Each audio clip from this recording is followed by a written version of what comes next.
Hey, what's up, Andrew? Hey, how you doing this evening? Episode 0. Yeah, give thanks for all the effort and the work that have gone into starting up this podcast, and I just say episode 0 is on its way. Yeah. So, Andrew is my Bitcoin handyman. He's the one who built the whole thing behind me, right here, and in front of me, the whole studio. And turns out that Andrew is has met somebody special. It was a very interesting story, and it basically I'm just gonna give Andrew to tell that story. You know. Go ahead. Well, the person that I've met is one of the person who have actually wrote Bitcoin. The original members of Bitcoin, one of the founding father of Bitcoin. Mm-hmm. You know, and How old was he? You know, at the time I'd say that kid was about age 26 or maybe even younger. How long ago was that? That was around 2008, 2009. Or so I should say somewhere between 2007 to 2009. And you know, when I met him, they had just came back from rotating Bitcoin. So I ended up being even one of the first person to be introduced to it, and I've made a transaction with Bitcoin. Wow. One of the first person to use Bitcoin? Yeah. That's awesome. Because So what happened what is, was he like, though? Can you tell us a little bit about him? well, you know, that kid is a young kid. He's a white kid. He's shorter than I am. It's one of the things I really remember is he's shorter than I am. I met him what I'd call late summer, based on the city we lived in, where I lived in. And I'm going to be putting out a few of the secret in this story. So I lived in Portland, Oregon at the time. We often have, I think they call a last Thursday art walk. And I am a person who have always walked around town from business to business, meeting people, selling reggae music CDs. That was my sole business. Oh, that was a business. Yes. And one day I just decided to myself that, you know what happened? Get yourself ready early, head over to the art walk early, meet some of the folks who have been there early before everything start, because it will get so busy, and check with a few of the businesses that you know will purchase CDs. And I ended up meeting this kid along the way, and he's sit for a while looking at the CDs, you know, just wanted to buy one. But after looking at it for a while, he gave it back to me. And I said to him, you know, this particular CD is one of my personal CD. Take it, because the love that I see you put into looking at these CDs, you deserve to have one. And that is when he looked at me and said, hey, you know, I don't use money. And I'm saying, hey, I'm giving it to you. And that's when he dipped in his pocket and said to me, hey, have you ever heard of Bitcoin? I'm like, no, what is that? He said, he titled it Internet Money. He said, it's internet money. It's digital money. And he gave me a card. I mean, he have more than one card. And he gave me one of the card with a code on it. And Private said, key. hey, this money is the money of the future. As soon as you go home, go to this Bitcoin website, put the code in, and you don't have to worry about it. And through the process, we end up into more discussion about Bitcoin. So he happened to tell me where they wrote it, why they wrote it at the place where they wrote it, and not in the United States. He told me the school he went to. And that also led to show that he was not the only person who wrote it, because it's a lot of people work, but he was one of the main person. There was a lot of people. Like, how many? According to him, it has to be a decent amount of people, because again, they had gone to a place to wrote it. Right. Because they had to work long hour day that the United States would not allow. Right? And he mentioned to me that they were the top group of computer scientists in his class at the university he went to that at the time. So those details are the details why I know that I can still figure out who this person is. And I've remembered his name, because he told me his name. but I did not get his surname, but I know his first name. Mm-hmm. Yes, and he told me point blank that Bitcoin was going to be the future money. Mm-hmm. Is there any chance he lived? Is there any chance? Is there any chance he lived close to Satoshi Nakamoto, the actual person? You know, that Japanese guy that people talk about, Mm-hmm. I don't believe is the person who wrote it. No, Actually, of course not. But yeah, am I saying? I'm yeah. asking, is he possibly his neighbor? Oh, well, I wouldn't Because know they used his name as a as a pseudonym. As a pseudonym, yeah. Yeah. Yeah. Because they might have picked up the name because of where they wrote it. Yeah. They might have come to the conclusion of using that name at that place. Because I think in somewhere around there that name might end up be more used and with a meaning. Mm-hmm. But one of the things that happened is that we must understand that the people who wrote Bitcoin were people who were embedded in technology even before they start writing Bitcoin. So for people who weren't that embedded in technology, it wouldn't have been such that person. It's a set of people that was highly embedded in technology and know the potential of it. Right.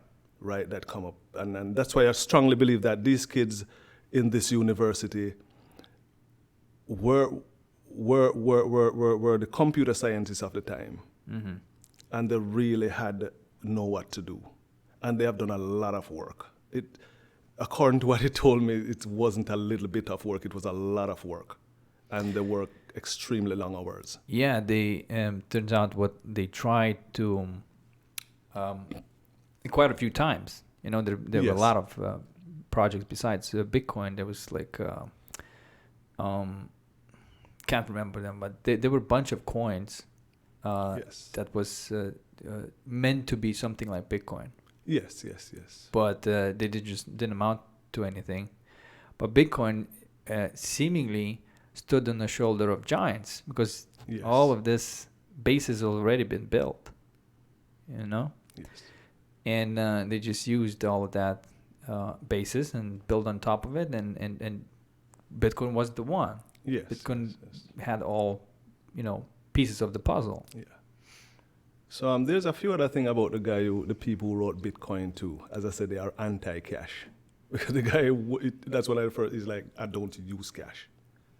So that also tell me that the people who originate Bitcoin are people who are anti-cash, right? Mm-hmm. People don't want to use cash. Right. So we know that we have leaders and we have innovators and we have followers. And the real leader are the people who wrote Bitcoin. They are not about cash. They weren't about profit. Mm-hmm. In fact, they wanted everyone to use Bitcoin.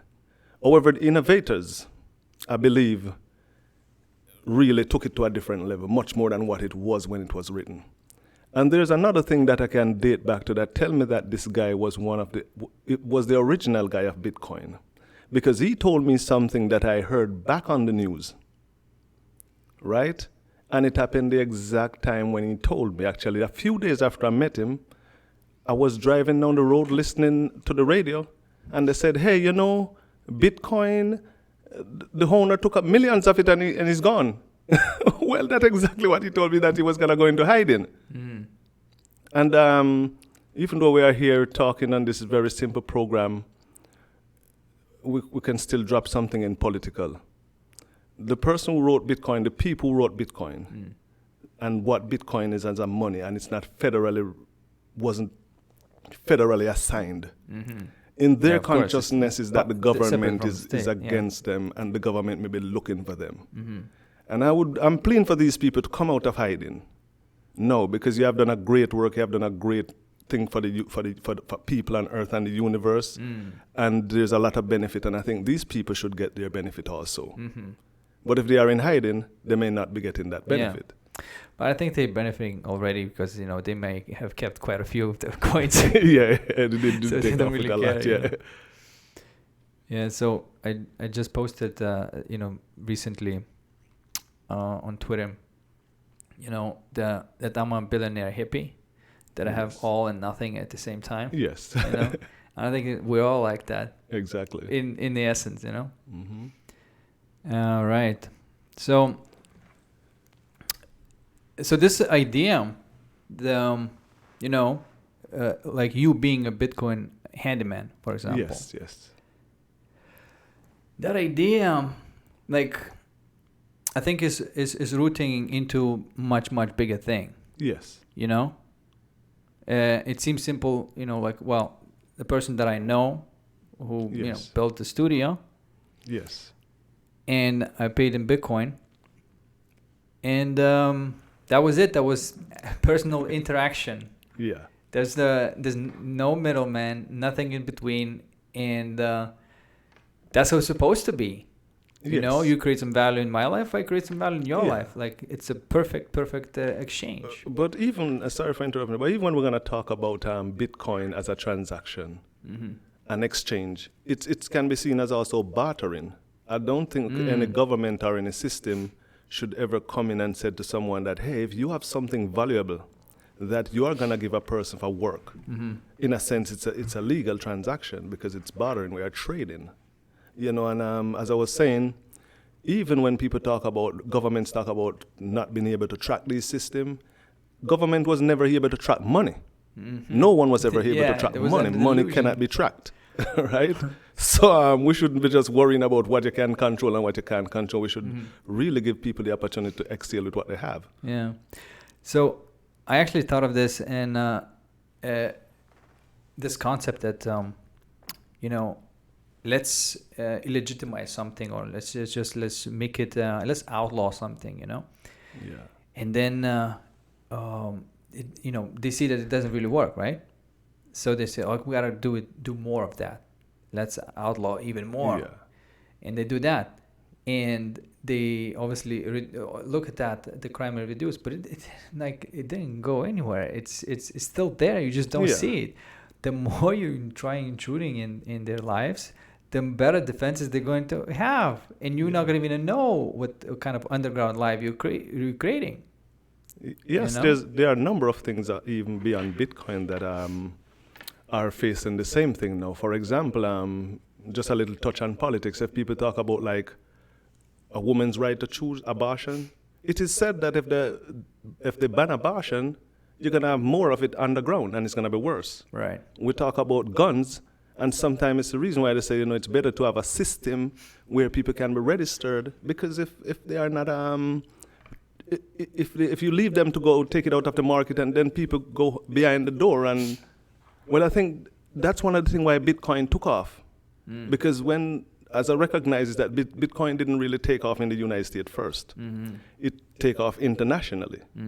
A whole lot of people begin using it internationally, and it take off real rapidly especially in, you're talking about in Asia.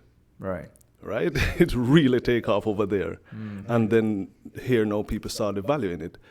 So maybe Bitcoin wouldn't even been so expensive now, or value so much now, if it was just allowed to be in the market here. Yeah.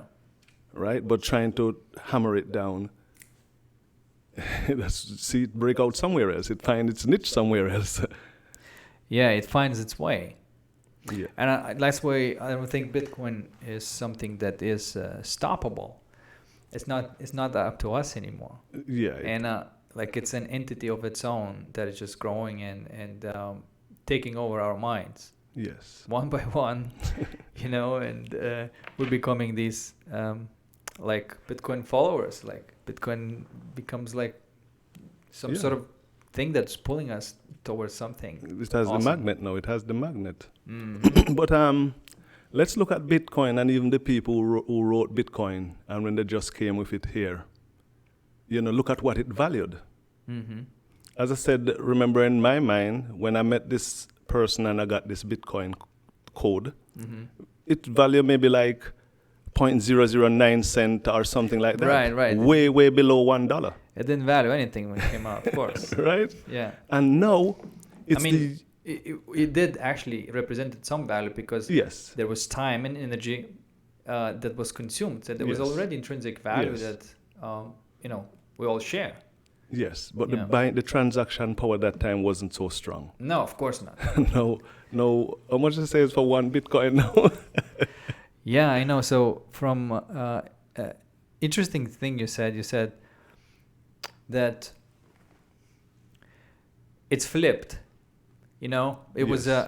the Bitcoin when it started was a fraction of a dollar, Yes. and now the dollar becomes a fraction of a Bitcoin. Yeah. Unbelievable, right? Yes. And that's because of people, because the Yeah. people found interest in it and they found ways to use it that pretty much they'd rather use it than the dollar. Yeah. Yeah. There's a little bit, of course, a lag, I think. You know, because not everybody, understand Bitcoin, Yes. and not everybody trusts Bitcoin. And I think it's just natural. Some people are like that, and they just change much slower than others. Yes. Yes. And I think, that's the only reason that it's there. And I don't think we can improve that in any way by doing anything different. Yeah, I think people will just understand it over time, because even for me, as you talk about that, it put me back into myself when I just got that Bitcoin. One of the reasons where my failure came is because it's the exact thing I look at. I'm like, oh, am I going to turn this thing into cash? Mm-hmm. Because I didn't understand. Yeah. You know? were still thinking in cash. I was still thinking in cash, and all I wanted, I was like, man, I need this raw cash right now. But as time goes by, because I said it has gone to a level now where even I have a music, one music site, radio station, they play my music, and they do recommend people donating Bitcoins and other. So with those things, are you able to donate to artists and all that, and Yeah. that. I mean, the fact that Bitcoin is so easy to transfer from person to person without any kind of middleman. There's something very personal, becomes personal transaction. Yes. Because it's like, oh, this what you're giving me is for real, Yes. and what I'm giving you is for It's real for too. real, yeah. Like it's a little bit more bonding. Yes. You came just to do some work for me, right? Yes, Now look at now, right? Yeah. I mean, it's way advanced. Yeah. There's something there Yes, that it's way advanced. Yeah. makes good stuff happen Yes. with people. Yes. What do you think of that? Yeah, I really do appreciate that connection too, especially when just look at it on an international, at an economy level, when it's something that has such high level growth. That means that you're paying someone something that maybe by tomorrow Right. it can double in or at least a third more value in price. Yeah. So that's a great thing, because that's like that's a future you're planting, helping a few person's future. To be honest with you, if you give a person $10, there's not much thing they can do for it to gain such in raw US dollar, or even No. in English pound, or even in any dollar that can No. turn so fast just Yeah. by putting it down. Yeah. Even if you put it in a credit union bank, or even in some form of investment, you may not get that fast growth. People are slowly getting to know that emperor has no clothes. Yeah. So actually, I wanted to talk about this, because this is one of the important things I noticed with Bitcoin, is that it's not just a transactional money. It's almost like a stock Yeah. or an investment that you have, and it grows. Plays just as I two said, roles. yes. So if you have it, just put it in the bank. It's not even like the money you put in the bank, because the money you put in the bank, I mean, you're not gonna get that fast growth on No. it. There's no way you're gonna put your money in the bank for 10 years and end up with $7,000. No way, Jose. Right? So that's like an investment, and it's also purchasing power at the same time. Yeah, exactly. I mean, that's what really is going on. If you kept Bitcoin for 5 years, you did not regret it. Yes. Like this, you were very happy actually. Yes. So, but then obviously all these price fluctuations is what might be a little scary for people, because like, I don't know what it's worth. Now, like we both know that it's not denominated in dollars. Yes. That yes, it's yes, already yes. valued there and fixated, and we both agree that we know that somebody spent time and energy doing that. Of course, yeah. And so we know it's for real. Yeah. So now everything's around the truth. Yeah, it's hard-working people. It's people who work hard and works. Yeah. I mean, the United States, they wasn't able to write it here Yeah. because if they wrote it here, they'd be in trouble for having people working so many long hours. Yeah. So it's a lot of work going into that thing. Yeah, the whole, long hours thing. The whole long hours thing is actually quite interesting. I don't think that humans are really made to work that long hours. Yes. I think they don't have to. Yes. There's because that scarcity that's been created. Yes. Now it seems that that's how much you need to work to have what you have, right? That Yeah, it yeah. feels normal to you. Yeah, yeah. But this time, it's not. Everything is done not exactly in your favor, because we're diluting the money. The more we dilute the money, the more you need to work. Yes, The more you yes, need to yes, work, the yes. more you need to. Mhm. It Yeah. just it keeps. You can keep sucking as much as you want out of people, but at some point it's gonna break. you know? Yeah. So that's how it goes now within this Yeah. consciousness. And Bitcoin is a solution for all of that, actually. Yeah. Because if someone came and work a hard day, as I say with you, and they work long hours, Yeah. however, their money is going to have some growth on it, a rapid growth. Yeah. That's also a better benefit for them too, But in life, sometimes I found out we have some people who just have an intention to get things done. Yeah. And they will put the time into it to a maximum level, even if they had their own free will to not do it. Yeah. What do you think that is? Well, I think it's when people plan to do things and want to get it done. And it's just like the studio. When you put a lot, you may not know, but you put a lot of time in it to get it done because you want to get it done. Yeah, exactly. But the money wasn't the motivator for this job for me. Yeah. Like I enjoyed everything that I did. Exactly. The whole process. Yeah. Yeah, like putting this together from scratch Yes. and And that's even greater than because the same thing with the guys who wrote Bitcoin. Money was not their motivator. In fact, they don't use No. cash. They don't accept cash. They don't. You know what I'm saying? They don't use cash. No, I think when you So- don't focus on the money, Yeah. money just happens. And what you want to get done is what you put. the Yeah, time into. like I mean, it just happens. Yes. If you have faith that it's going to happen, it happens. Yeah. Money actually come Isn't last. it? I don't think there's ever the case where that doesn't happen. Yeah, You the know? money come last. If you think about it, even for the people who work, when you work with someone, most time they don't pay you first. No. The work has to be done first. So it's a good thing to know that money actually come last, and it's not the main thing. It's to get what you need to get done. Yeah, and nobody would worry about the money. There would be not even non-issue. Like Yeah. that's what are you talking about? Like what is this? Like it's just of course I did something, you did something, and we exchanged Yeah. value, and of course that's how it works, right? And that's obviously where we headed. That's the future. Yes, Everybody yes, gonna take this for granted. We're gonna look back and it's like, oh my God, do you remember the economic slavery times? Because that's what it is. No, but the serious. I mean, do you want to work 40 hours a week or no? No. No, that's what I mean. How many hours do you I want? Maybe 4. I want to be having a good time. Maybe that's 40 all hours a you week, want, yeah. Yeah, But why exactly. do you have to do more than you want? Like, you know what I mean? Yeah. And think about like how much value do you actually create? If you denominate everything in Bitcoin, how much value you actually bring? You don't need to work as hard because you actually create so much more value. Actually- In this case, it doesn't flow away into oblivion. People working hard for value is not the thing that economists said neither, because I think I took a business class in business administration. It's a part of my degree. And I remember reading a paragraph that says, hey, you cannot work for money. You have to make money work for you. Yeah, exactly. And what they are saying is that the people who work for money will always be in a struggle. And the people who have their money working for them yeah. are the people who liberate themselves. Yeah. So, like working for money, by definition, what you do is like work for money. So you put yourself in a hamster wheel by just working for money. For money, yeah. Because that's exactly what universe gives you. Oh, you want to work for money?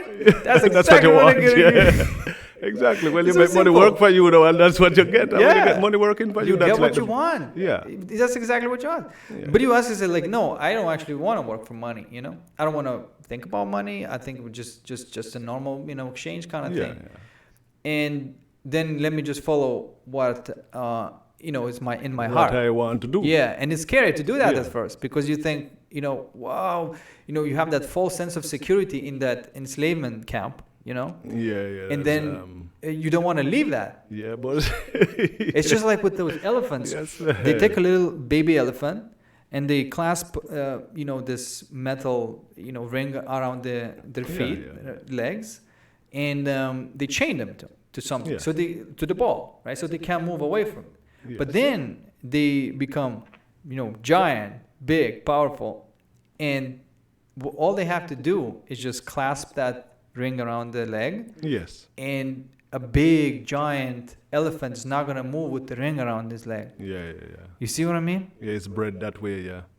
It's true That's because that's what it's like with people as well. and sometimes that's why it's good to change the thinking too, because it's a fact that you know, think about even working is limited, you know. Working is limited because sometimes it's physical. You know, like physical working, even for the people who are working a lot of money. If you are working Yeah. $100 an hour, if you invest a great portion and you end up doing the right investment, you're still gonna have more money. Yeah.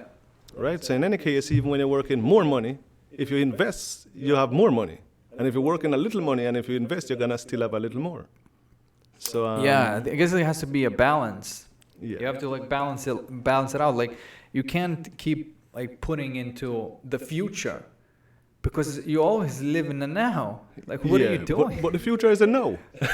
But the future is unknown too. Yeah, and the future is a no too, because if you think about the no, you know, because actually one other thing we're gonna look at is and the reason why I said the future is a no is because as you're talking, I know that any person who had spent $1,000 on Bitcoin 10 years ago, that no, that they have invested for this now, they are feeling real good about it.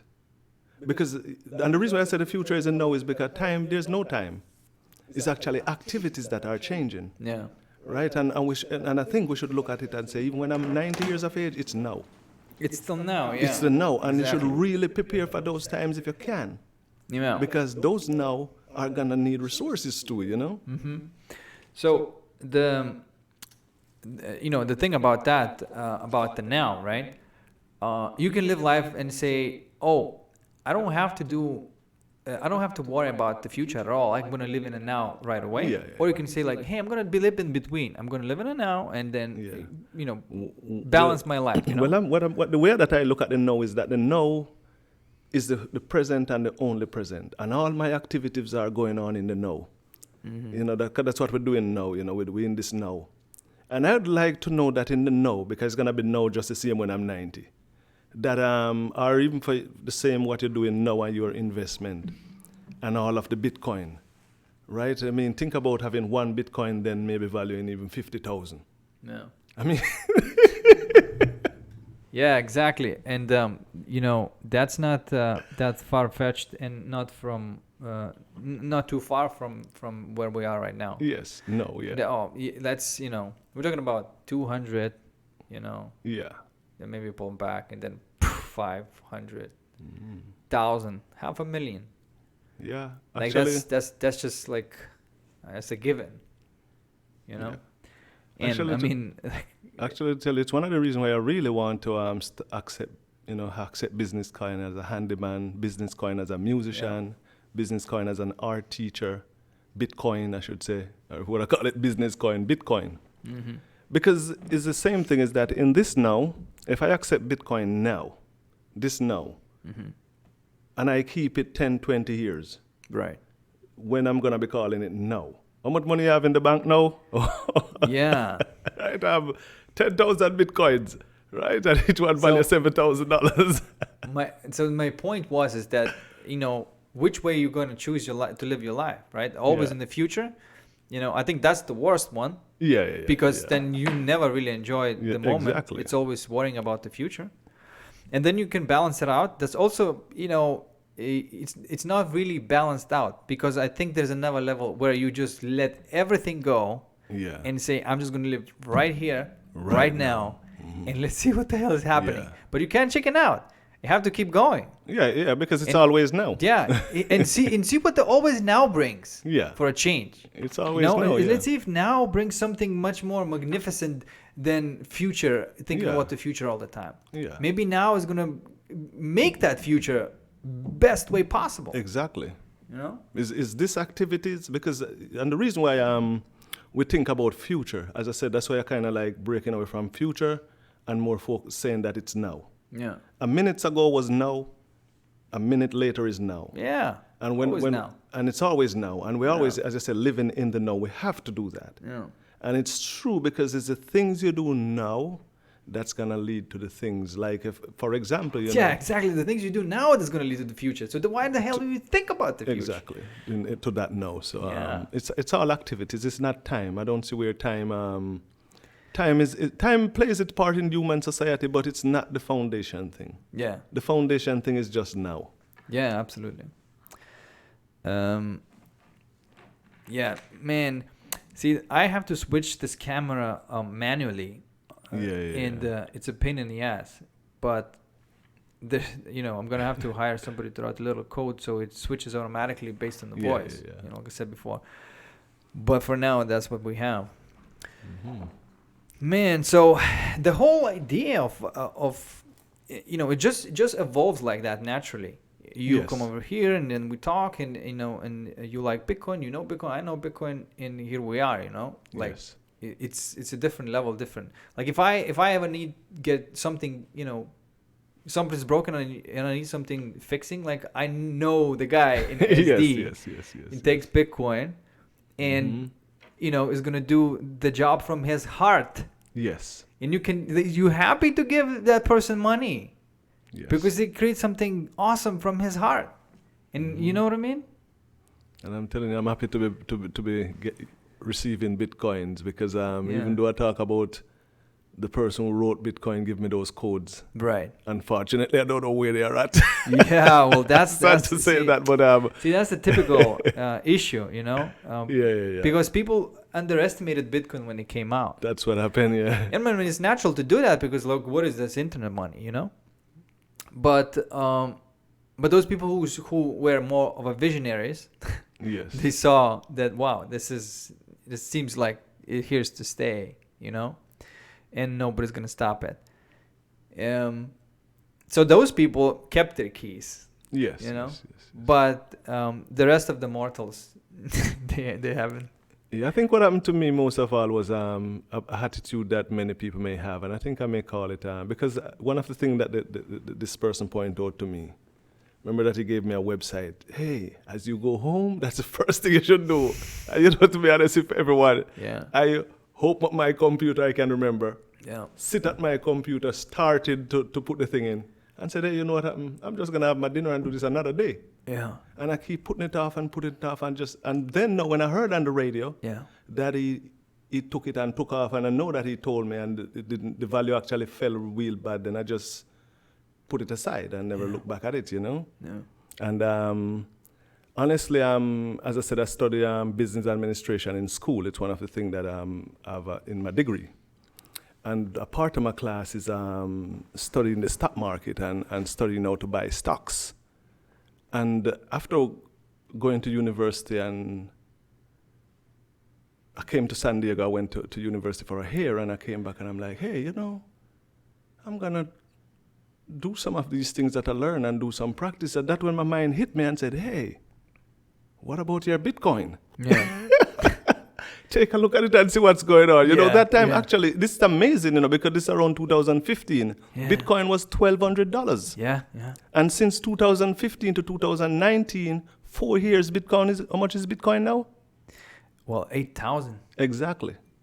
So in the space of what, 4 years, it have gained almost 7,000 in value. Yeah. And that's, 8,000, that's just a, See, that's serious investment there. So yeah. Bitcoin is the way to go. Cheap. That's so cheap. Yeah. That is very cheap.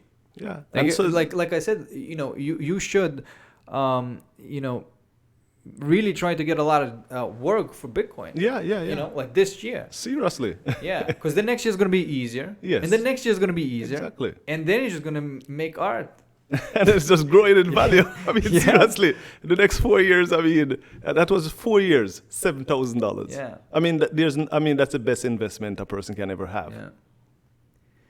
Yeah, so, you know, this Bitcoin winter is meant to finish soon, you know, and I really think that Bitcoin for $8,000 is a bargain at this point. It's Yes, 2019, end of It's a 2019, serious- and it's 8,000. Yeah. Like, I mean, And even from if we look at the overall average of when it came out, because I knew that when I met this person, it was around somewhere between, most likely it was 2009. And that means it's 9 here, and it's 8,000. This thing is growing at a rate of actually $1,000 per year for each Bitcoin. yeah. I mean, not even Apple stocks, none of this, no stocks. No. Somebody posted to, you know, instead of looking at what was the highest of the year, let's Yeah. look at the lowest of the year. Yes. And then you stack that, you know, each year, and it's like, whoa, you know, 200,000, Yeah. 3,000, like it's Yeah. growing. So that's the lowest. Yeah, 'cause that's how you want to look at it, because that's when Yeah. you wanted to buy it. You wanted to buy it when it's at its lowest. Yeah, exactly. And when you look at it, then you say, okay, that's how you're gonna know how much money you would make. We had, you know, like they say, buy the dip. We had the dip to 3,500, and you know, Yes. a little bit lower than that. Yes. Now there's a dip to 7,000. Oh, that's You the know, best time. that's another dip. Like we, yeah, because the those are- market, yeah. you had it's the always, best one of, you know, mhm. the best of the best, probably the best investment in the Yes, on the yes, planet, yes. right? And then you have the second one, which is right now. Which is right now, yeah. Yeah. Because there's always a peak, and there's Yeah. always they all move in Yeah, the, there's in going to the be a economic third one. system, Yeah, there's going to be a third one. It's possible that, you know, there's Yeah. 30,000 will be the next, the next dip. yeah. Because it's always You going to know? have a peak, and then it's going to have a recession, and then it go back to the Yeah. dip, what they call a depression is like Yeah. very, I mean, that's like what, $7,000 for Bitcoin, right? So it goes to the peak, and then it goes down, and then it go back up. So Yeah. if we can recognize that, it's always a good thing to. Yeah, but something like more awesome that I saw in this the whole being able to directly exchange value, you know, with each other in a Yes. fair Yes. manner, you know, with Bitcoin. Yes. And then immediately you can see like, wow, you can have the community of people, like just like people that I know that linked, you know, Yeah. between you, me, and so Yes. on. And it's just like your own tribe. Yes. And then in your own tribe, like you used to, you'll be able to, like, there's always a guy about anything you need to do. You need to do, yes. And you then the have fun. this circle of these, you know, 50 Yeah. to 100 people, and they can serve anything you need, Yes. you know, and you're one of them, Yes. For yes, them. Yes. you know? And it's just sort of like, it's going back into this more natural state between as a community. Community. And it's a digital community. one. Exactly. We don't have to be physically in one Physical, place yeah. anymore. It's We can be scattered all over the universe. Yes. And then we can still like exist. So Yes. who needs borders then, right? Yeah, the and then- borders is actually elusive, actually. So you know that's what It's I think. becoming illusion. It's It's elusive. becoming the old man's games. Yeah, man. I mean, I don't know So, where this no, border this is- business came from. This you is know. my line in the sandbox. You play on this side of the You sandbox. know? This is my side of the The sandbox. good thing about when I noticed that these guys who go up in spacecraft up into space, Yeah. they should be telling people that, you know, guys, as soon as you live up above the earth and you look down there, you can't see where one line is drawn. All you see is one earth. You I don't- know. you There don't is see no bar. line. Can you believe it? You see it on the Right. Google map and there's a freaking line. But really, when you look Yeah, from above, there's no line. There's no line, and there's no even California state. If you go up in the sky right now, Arizona, California, Nevada, there's no Oregon. There's no border. There's no line. No line. No Right? line. No border. No line. It's all in our heads. Right? Not even by our own original idea. No, Somebody it's- told us that, like, hey, there's the Yeah. lines, you know? And, like, if they step over this line, I'm going to beat his ass. That's on the wrong side of the sandbox. You're talking about the same thing with people, you know, because a lot of these things are coming from guys in the past. You know, because the guys today, none of them, no matter how they're talking and going on, apart from Bitcoin, there is nothing much new that nowadays guy created. Yeah. Everything they do is from the guys back in the day, right? Yeah, I know. So they have kings and them guys back in the day, you know, because back in the day ruled by a lot of kings and aggressive and strong men and people who prove strength through evil forces. Yeah. You know, brutalizing other people. That was what it was. Rulership was about. Yeah. You know, and there's still guys nowadays who adopt those principles and think that's what it's about. It was pretty like brutal way. Yeah. You know, pretty brutal. It's like very very primal too. You know, Yeah. they seem to be like masking their primal behavior with that posh makeup and stuff and clothing and stuff, Yes, right? nowadays, and flashy things. Yes. But that's just a mask to hide The like mind is the same. how brutal and primal they The are. mind is the same. You know? And I don't like to say, well, then every time I talk about politics, but I like politics a lot for some reason. And I always look at, we talk about Moses the other day. Yeah. And I was just listening to the radio this Moses morning. was my dog. And someone on the radio said there was a politician. Actually, there's a guy who is an ambassador who had made a strong donation to a politician on his inauguration day. And that guy get a job to be an ambassador. Right? And I look back at when I went to school and I learned about Moses and the 12 tribes of Israel, and when Moses brought the people, bringing them to the promised land, and Moses said, hey, now we are free, we have to form our own government. I mean, I read that. That's the word he said. Yeah. And it said, oh, we're going to build this government, we don't have anything. Yeah. And Moses said, we have to form a charity. And what he did, go to his brother Aaron. Aaron became the first tribe, because Aaron donated a silver plate. But most importantly, Moses got high on DMT with the bushes, the burning bushes, you know? Yeah. And he came out of these bushes after being high for God knows how many hours. And he said, I know all the commandments, guys. Yes. I know the keys to the universe. You know? And that was DMT trip. So what I wanted to point out is how his politics way back then is the same politics people use now. The guy who donate a lot of money to the system end up getting power. Yeah. And rulership over areas and all that. So you show that the primitive, as I said, it's not changed. It's just the way they dress now that changed. Power is like they're missing the point of power. Power is not serious. Power is a game. Yeah. Just like you step in a basketball court, any sports, right? You demonstrate power there, but it's a game. Yeah. And then after it's done, everybody's a friend, Maybe not everybody, but still, like everybody's still a friend. True, we just demonstrated the, power against each other. You're talking about those things. I've seen them firsthand. Yeah. Because I've gone to a lot of universities where politicians. Right. And the honest truth is that it's true that they are friends when they're growing up on campus. Yeah. And when they went out there, I don't know what happened. There's some division out there, but it's true. Because I've seen those things firsthand. In fact, it's a good thing for politicians to do that too. But it's not good for them to put people against each other. Because they themselves working together, showing people that, hey, we are opposite, but we work together. That is also showing people that, hey, not because the guy over there said he have a different political ideology. Yeah. It don't mean that you have to fight with him. People should understand these things now, that difference in political ideology don't mean people need to fight.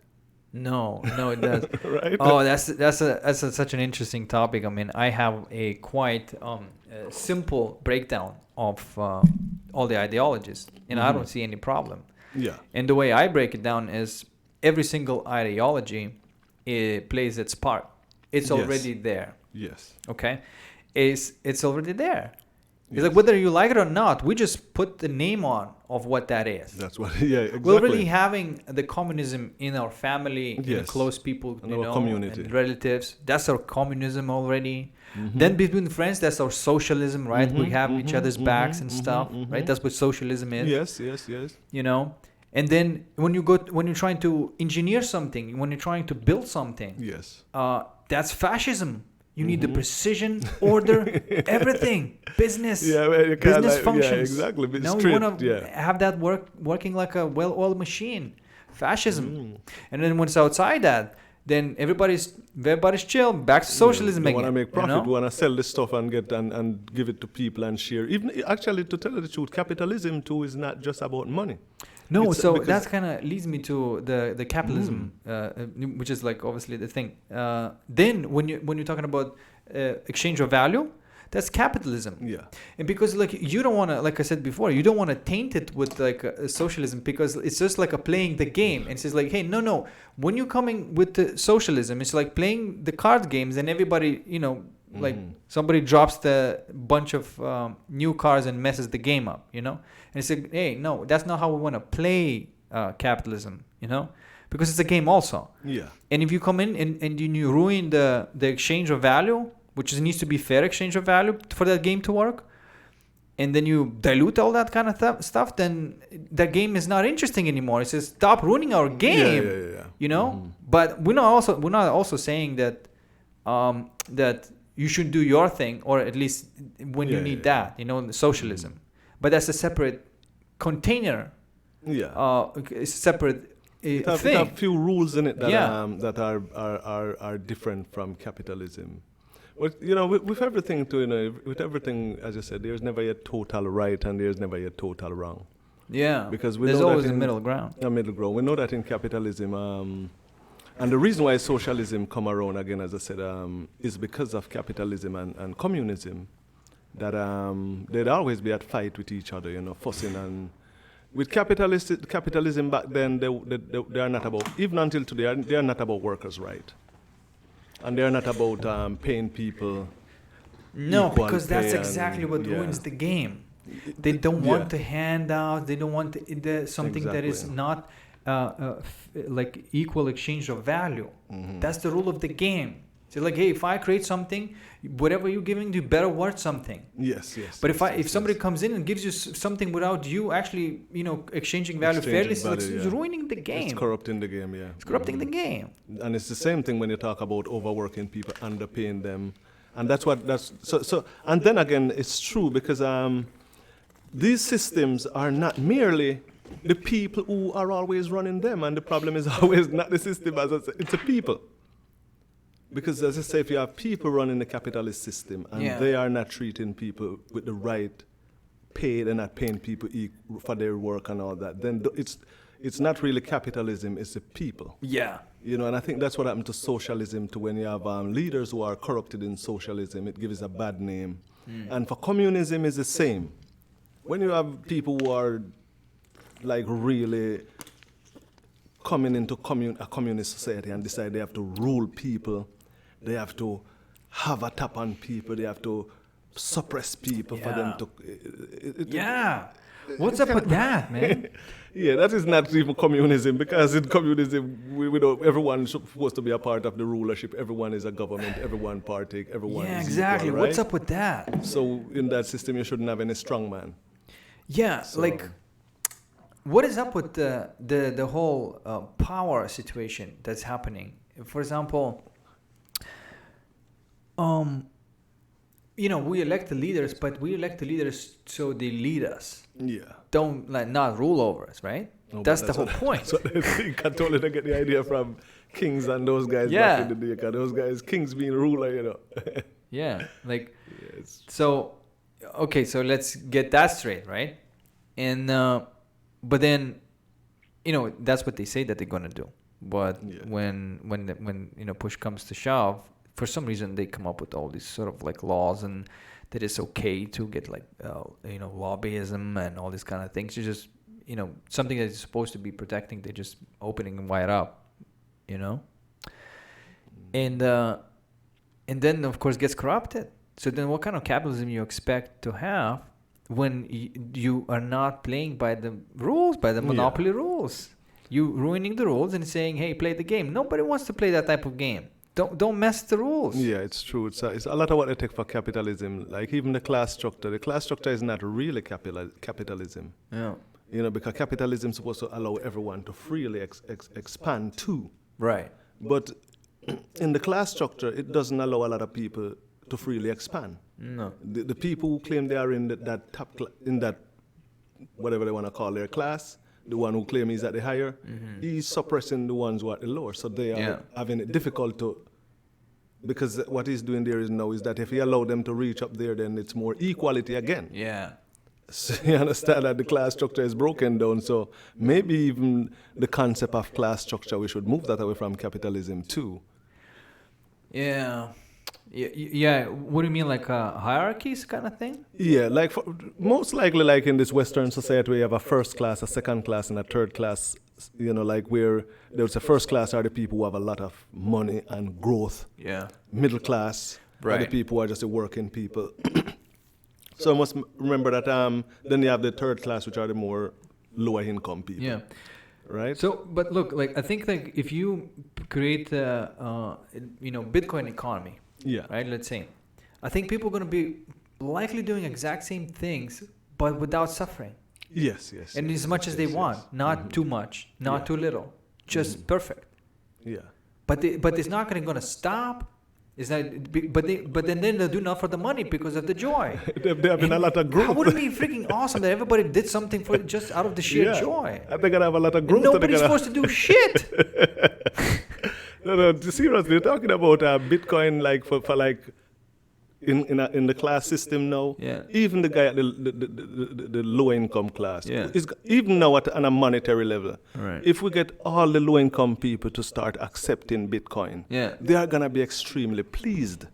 Yeah. Because the thing is that you pay someone $100 yesterday, and today it value $150. Yeah. Exactly. Right? And regardless of, actually the rate of Bitcoin is growing faster than inflation. Right? So when you talk about like having $1 million in the 1920s, and today that $1 million only value like maybe 100,000. Yeah. Exactly. That's a different thing with Bitcoin. So you get a double-edged sword with Bitcoin, because you get the fact that dollar is getting devaluated against anything. You know, like real estate, for example, anything that's has value. And then on top, there's that Bitcoin factor, right? Yes. That has the intrinsic value, and there's the demand for on top of what On the top dollar of- is already. You see what I mean? Yeah. So that the Bitcoin is increasing in value because of people waking up to its intangible value, and dollar is actually getting devalued because they keep printing it. Which is actual value is zero. Actually, it's minus. Yeah, exactly. I mean, why would you been investing in something which is devaluing, right? I mean, seriously, better invest in something that is increasing in value. Yeah. It's just the way it goes. So, it's it's honest fact that where Bitcoin is at now, it's a liberator for many people who are low-income people, and if they start using it, and they need to look at it and understand that it's also, as I said, titled internet money from the beginning of time, because it's using its technology. Yeah. And technology is growing so rapidly around the world. There are so much people having phones and all that around the world now. That means that all those people are people who are going to have access to using Bitcoin. And the more people use Bitcoin now, I also see that as a growth. Yeah. I mean, Bitcoin has so much more than it meets the eye. Like you said, just because the fact that you start accepting Bitcoin right now, you're not only doing yourself a favor, is your people that you leave behind.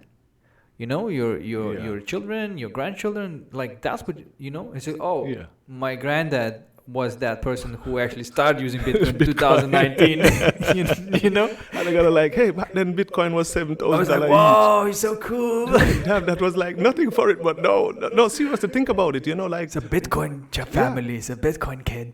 Yeah, those kids gonna be like, whoa, man, back then it was like $7,000, like, and now look at the, you know what I'm saying? Exactly. So it's gonna happen. It's a different thing. It's in a different level from cash now. As I said, cash, everywhere you go around the world, people claim that cash is devaluing. Yeah. Yeah, like, I mean, it always was. I mean, take any kind of society when they had this, wouldn't it be great if we just like exchange value? Yeah, so cool. And then they say, all right, that would be awesome. So what can we do? All right, let's dig this shiny thing out of the ground. because it's hard to dig it out, right? I spent some time digging it out, Yeah, and it's yeah. shiny, dude. So that of thing course to it's stand valuable. You know? Yeah. And they say like, you know what? Yeah, you're right. It is valuable. So here's my cow, you know, and give Yeah. me some of that shiny stuff. Yeah.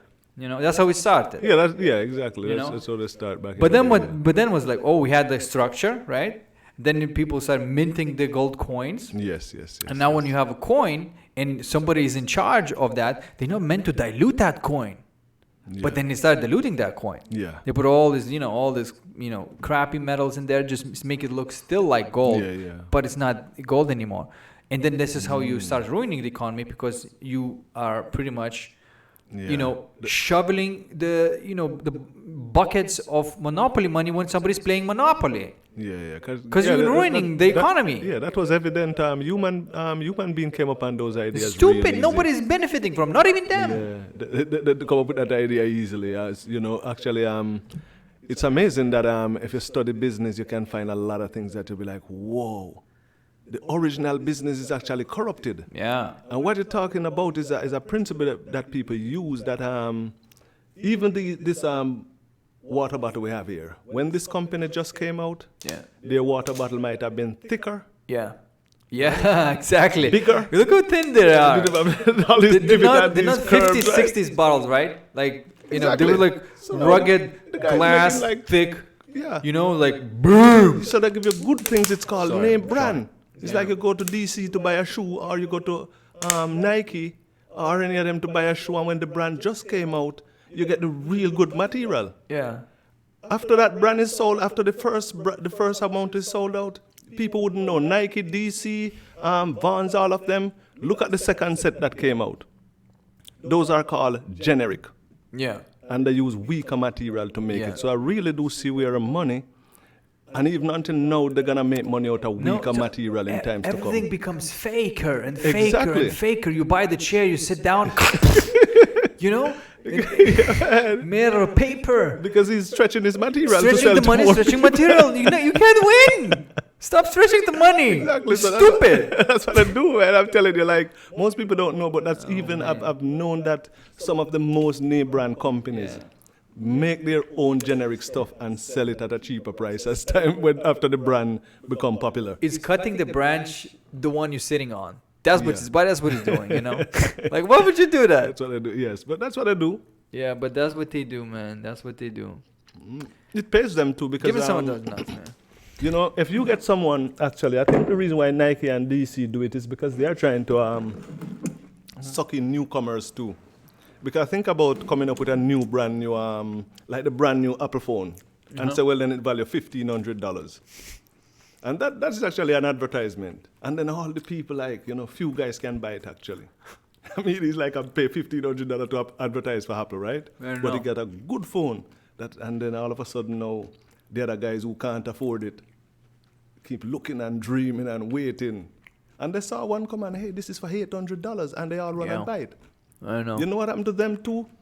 Pretty soon, they'll end up in the class of those who are buying for $1,500 because they get stuck with it now and want to keep up with the brand.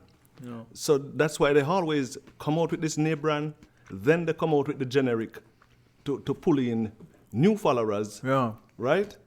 And then now, if you are one of the new followers who become like what they call loyal customer, a loyalty, you become loyal to the brand. Yeah. Yeah. You maybe even start paying more than $1,500 and you Yeah. may pay $2,000 for an iPhone. Yeah. The value is sort of imaginary. Yes. It's created in people's Yes. minds. Mm-hmm. You know, like, I mean, you can extract value any way you want, like very creative way, Yeah. But you're not doing yourself a favor either, because you are trying to one up the universe.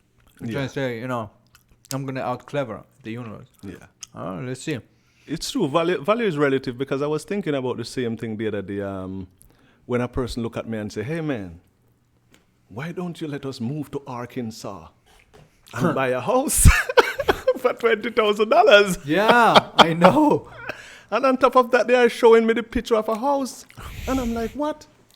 So what about this house why it's $20,000 and the one over here right in San Diego, you're looking worse shabby that it is like over $1 million? I know. Right? Yeah. So it's not about the house. If this house, the house here in San Diego that value $1 million, No. if it's in Arkansas, it's like $30,000-$40,000. Yeah. And even eastern San Diego going over into Palm Springs. It's because of demand. Yeah. Because if you noticed, we like living on the coasts. Yes. That's how we evolved, because that's where the fish was, and we Yeah. could commute much better with the water. We live by the By water. the water. We'll sacrifice for that. It seems, Yeah, that's what most people want to do. Yeah, but people don't like the ones who landlocked, can get yeah. the water, then they live, Yeah. a little bit in. But then you get another side of the spectrum, which is mountains. Yes. And then you can live in the mountain. Okay, there's no, you're not next to a coast, but there's different type of, completely different type of tribe. You know what I mean? But it's fun too. Of course, yeah. It's really. It's all the really, people yeah. in between. Those, Yeah. those are the suckers, I guess. Yeah, because everyone is striving. It's almost like when you have people striving for things, it makes things more expensive. Yeah. If many people are striving to live along the coast. Isn't it funny? Isn't it funny that people strive for things and it becomes expensive, and then compete over something that nobody wants? Yeah. That happens. Most people regularly, do. Yeah, most people. Yeah, it happens. Yeah, It most does people happen, compete yeah. over something that nobody wants.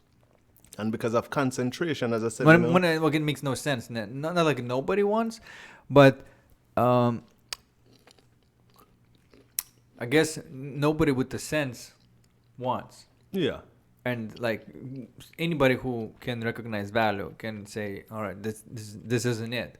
And then everybody is competing over something that is illusion. Yeah, that happened a lot in society too. Even nowadays, with our generation, a lot of people in our generation, in contrast to our parents, I heard it on the radio too. And I can see these things too. You go to some elder people places, you see they have big heavy cabinet, big thick furniture, lots of glasses and all that. And their own children don't want it. And they have it, and some of them had it there sitting there for years, never even used it. Yeah. And they get told now and about to pass away trying to give it to their children, and the children, I ain't got time for that things. I need to be out having fun, right? Yeah. They have names for this generation, Oh. They call some like Generation X or something like that, and and Generation Millennial and X. all that, and various different names for generations. And this generation, That sounds like Generation 10. yeah. This generation also have a mass amount of people who is more into preserving the environment rather than. Yeah, I guess people are people in general. I think they're waking up. Yeah. There's something in the air. You can tell. Yeah, the that, generation. And before there was this sort of the phase where they are forcing people to be humane. Yeah. Which just beats the purpose, because you are pretty much doing something that you're fighting against. Yeah. Because you're forcing people. You say, and it's not humane. And how can you be humane? So you have this a little bit of illusion that, hey, I can force other people to be humane. Yeah. And then obviously you are being inhumane by doing exactly. that. Seriously. Exactly. I mean, there's no way to subdue people actually really humanely when it comes to if you're gonna use any form of force. Yeah, exactly. So You any know? kind of forms, any kind of force, any kind of violence, Yeah, it's not So- gonna be humane. Yeah, so. But then obviously they realize oh yeah, that sucked. I was doing that. I just let people evolve on their own pace, and I just be an example. Yeah. I sort of shouting at them and Exactly. obviously ruining the view of what that is. I could just be that, Yeah. and not force anything onto people, and just be that. It's true. And if people like the environment, the joy, the happiness that you have around, people are gonna Yes. gravitate towards it without even thinking about Yes, it. yes, yes, yes. And they're gonna become all that. So you're just being you, sincere, and that's the best you can do. You can't Yeah. push that onto people. Because as you've been talking about that, you can understand that, the problem of human society, the problems we have, it's not all problem, and we should never make anyone think that life has some great thing that is no problem. But for the problems of humanity, it's not gonna be solved in one day. No. At no given time. But even those problems is sort of natural progress. We call Yeah. them problems because Progress, they haven't the haven't been progress, resolved yeah. yet. You know what I mean? Yeah. So that's why they're problems, but they're yeah. on the way of being resolved. Of being and resolved, it's yeah. just going to anyway. Yes. It's just going to be as a natural process. Mm-hmm. So so the only thing we're doing by doing that is we're kind of predicting the future a little bit. You know? We're just saying like, hey, those are the problems, and we're saying like, oh, those are the problems that are going to be resolved, and then you can see what's going to happen in the future, right? It's very easy to see. Yeah. I think it's better to even dream of the future, as some people say, rather than trying to like make it. Sometimes it's better to dream. It's more joyful, because if we look at the things that humans try to like make and structure, sometimes they end up leading in problems too. And it comes to the same thing. I say like many things. It's better to just let it work itself. Negotiate, talk to people, educate them. Yeah. Because it's the same thing when government decide that, this system is wrong, this government has a wrong system, we should run over, knock the government out, knock the guy out, and that doesn't create any change, it creates worse. No, exactly. Exactly. So it's like government may be being like a parent that is not doing a very good parenting job. Exactly. It's like forcing that thing. It's like, no, learn math now. Yes. Yeah, man, you have to learn. And then they like traumatize creating kids, more trauma and more tension. and they do math by like a robot. No creativity, nothing. Everything's just beaten out of that person, But if they could just like change the tune a little bit and like, maybe let's just like with a little bit of encouragement, maybe with a little bit of that. Let me not force this thing, maybe just like a persuasive. like let it not go overboard, like, because if you let a child go crazy, then he's gonna go crazy, right? You need to be a little bit responsible. So, but some structure, you give some structure, and then you let the flow. And if the government, could be that type of government, because people say like no government at all. I mean, there's some sort of structure that grown-ups and less mature people, less mature people. That's just always going to be there, whether you like it or not. Yeah. So that circle of grown-ups are going to be more responsible for the people below, and they're going to say, hey, don't do that, because that's what's going to happen. I'm more, sentient than you, I'm more senile than you, I know what's up. So it's always going to be that, right? Yeah, definitely. But they can't force that onto their children, so to speak, Yeah. And that's the same thing about a nation, which is even democracy or whatever. You can't really force other nations. No. You can encourage them, and you can live a way for them to see. No. Because it's one of the things that I found that the West had as an advantage is the way is. In some cases, and people don't need to ask, because you can see the amount of people that try to leave other country and come into this country. Yeah. Sometimes it's not just because they want to leave their country, but they recognize that there is certain type of social lifestyle. Yeah. No, I think what it is that they feel that fairness, that yes. they feel like that. Okay, that's the utopia where the value is being exchanged equally. Equally, exactly. Yeah. And you don't need to fight them for them. They will take their own time and come. As I'm telling you, they leave exactly. One by one. I'm telling you. And people gravitate towards that. Of course. And it was awesome. That's why, 40s, 50s. That was only like 20 years in when they were destroying the economy. By that's when they have the Great Depression. It was just still quite fresh. So it was just still that on that momentum of that cultural bloom and boom.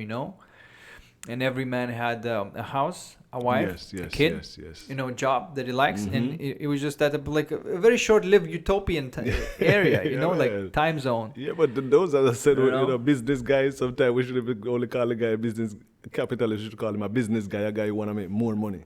Yeah. Think about, even when I'm here in California and I hear people talk about making low-income houses. And I'm thinking about, to make low-income houses, you actually prevent people from selling those houses. Yeah. Because if I go buy a low-income house now, at my low-income price, no, seriously, seriously. And then all of a sudden I look, I'm like, damn, you mean my low-income house already value $1 million? What if I could sell it and go further out the road and keep right? Exactly. So human beings are very much like that. And I think that... it's one of the things, people, it's not just government, it's not just business, but the attitude that we have I've always wanted to make more and excessive more. Yeah, but don't you think like the reason we want to make more is because like subconsciously we realize that it's not real. Like when we had that exchange, right? Yeah. Like it was real. Yeah. There was nothing like missing in, Yeah. like I didn't feel like I'm losing something and you didn't feel like losing something. Exactly. It was just like, oh, we both gained. So that kind of relaxes you and you sit back on your butt. Bitcoin growing, man. Yeah, and then you realize, whoa, like that's what it's like. That's what it should be like. And I don't have like this some anxiety that my money is going away from me because I know that that was real. Yeah, exactly. You know? But for a lot of people in business, I wish they had checked that way, but the first thing that a lot of people thinking about is if they get a low income house and they say, this is my low income house, and you mean I can make $1 million and they're going to sell it. And that low income house, if the government don't say, hey, this house cannot be sold above this price, it's going to become a high income house all of a sudden. Yeah. Right? Yeah, exactly. So obviously you can manipulate and you can say to people, that's how much it's worth. Yes. And then they will say like, oh no. And then they pull out the weapons and says like, what did you say? Okay, I see. Yeah. Okay, I'll admit that it's worth more. You know what I mean? Yeah. It's like you're forcing value onto people. Like you creating the value where it doesn't exist, and to say like, oh, it's just like a bully. Yeah. It takes them like, okay, this is your stuff. Okay, Yeah. now you need to pay me $5 to get your stuff back. Yeah. And that's what it's like. That's a kind of force value too. It's exactly. It's just made up value and you told that that's how much it is, and I think that's like I think we have to whisper it about it, but but that's what life is about. Everything is made up value. Yeah, like, but that's what ruins the game. Like when you play like I said, when you play the Mario game. Yeah. You don't want somebody just like drop the bag of coins in one go, and you're like, that just ruined the game. Yeah, that's true. I was going to collect these from one and strive and enjoy mushroom the full to another, move, one by one, and I want to have that challenge. Yeah. Don't ruin the game for me. Yeah. And if you don't want to play the game, you don't play the game. Nobody's gonna force you to play you don't want the game. You don't want to win when the game starts. You want to win after playing the game at least few minutes. Yeah.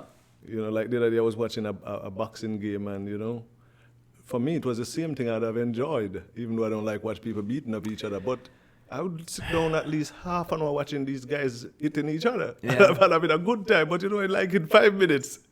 So it was done. Yeah. Right? And there was no more game to enjoy. Yeah.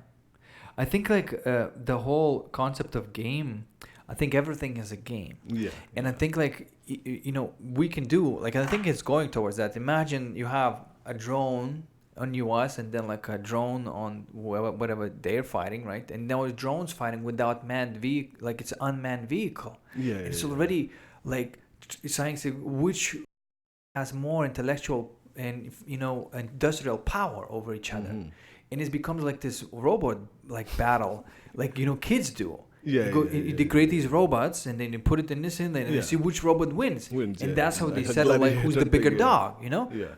But that's all like natural. That's not, you can't extract it from people, but it's a game. Yeah, that's why you love those games. So you don't have to kill nobody about it. You don't have to kill nobody. Yeah, like that. Just put this. Say like, oh right, okay, Russia. I think we're cooler, and it's Russia now. Screw that. I think we are cooler. And say, all right, all right, let's see what you got, and then create the freaking unmanned vehicle, robot, whatever, and say like, oh, fight.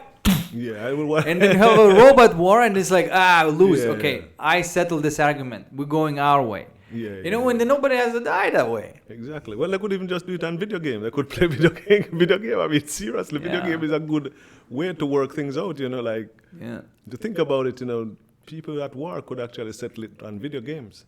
Yeah, like a lot of people live on the video games now. Yeah, well, they could. But to think about two governments setting up video game, right? Yeah. And that's what the military do, is fight each other on video game, not in real life. Yeah, it's right now it's remote. It's remote. Yeah. They piloting the planes remotely. Like the drones and everything, and they playing literally the same video game as the person like next to them, except that in their game people die. But if they would be attacking all the things that are not people. Yeah. And because then they would say like, okay, okay, look, we're having war machines, and they got like no war machines. So and so what is the game?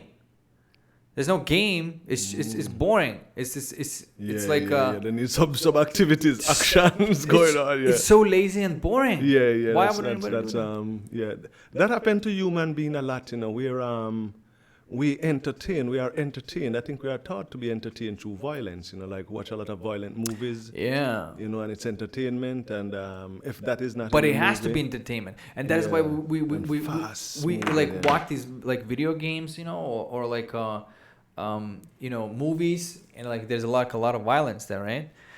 But that's like normal to us because that's not real. Yeah. You know, and that's like, but we still, as humans, some like that kind of stuff. Yeah. But now it became a game. It's not real. It's fake. It's But fake, you will yeah. still watch that. Yeah. And then so you get your kicks off this way. That Now rather nobody than needs to fighting die. real people, you don't need to fight. Like before the theater, they had to create like gladiator fights, right? exactly. So that's like the whole war scenes, you know, because people wanted to see what the war is like. Yeah. And then they created this thing, right? Now we have obviously something like gladiators or whatever. It's true. Even through the American Revolution, many people may not know. People would come out and sit out in what they call it, the broadat or something like that, and watch battles. Yeah. You know, so maybe it's really better when you watch it in flips. But yeah, I think human. You know, and when I look deeper into human being, actually, some traits of some human being that I analyze even within my personal self may not manifest through all people. But some of us, we have a kind of what you call scientific mind, and we are destined to figure out everything. Yeah, but that's like, but that's just missing the point. That's just using being lopsided in your brain. Yeah, but when I'm saying that, I mean that a lot of things that we see people do, they would have done it anyway to figure out what it is. Yeah, but what I'm saying is that when somebody is just going through life through logic, it's inevitably going to be suffering because you are doing it through thinking. And when you think, you know right now, so you're somewhere else. And because you know right now, you're not in the bliss. Because right now is always a bliss, you know that. Right? Yeah. But the moment you step out of right now, it's not bliss anymore. And people think like, oh, you have to like attain it or like go somewhere. No, it's like right here, right now. It's so simple, but like it's so difficult to be right here, right now. Yeah. Well, you know, because our mind is always running, thinking. So what I'm talking about is something like human being, like even human being going to the moon. Yeah. You see, like the moon and stars.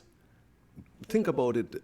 Way before human beings, human being have been thinking, because there's some things that human being, no matter what it is, like the deepest of the ocean, a lot of people maybe are fear to go there. Yeah. There is some guys that's all on his mind. Yeah. His mind is to like, whoa, I wanna.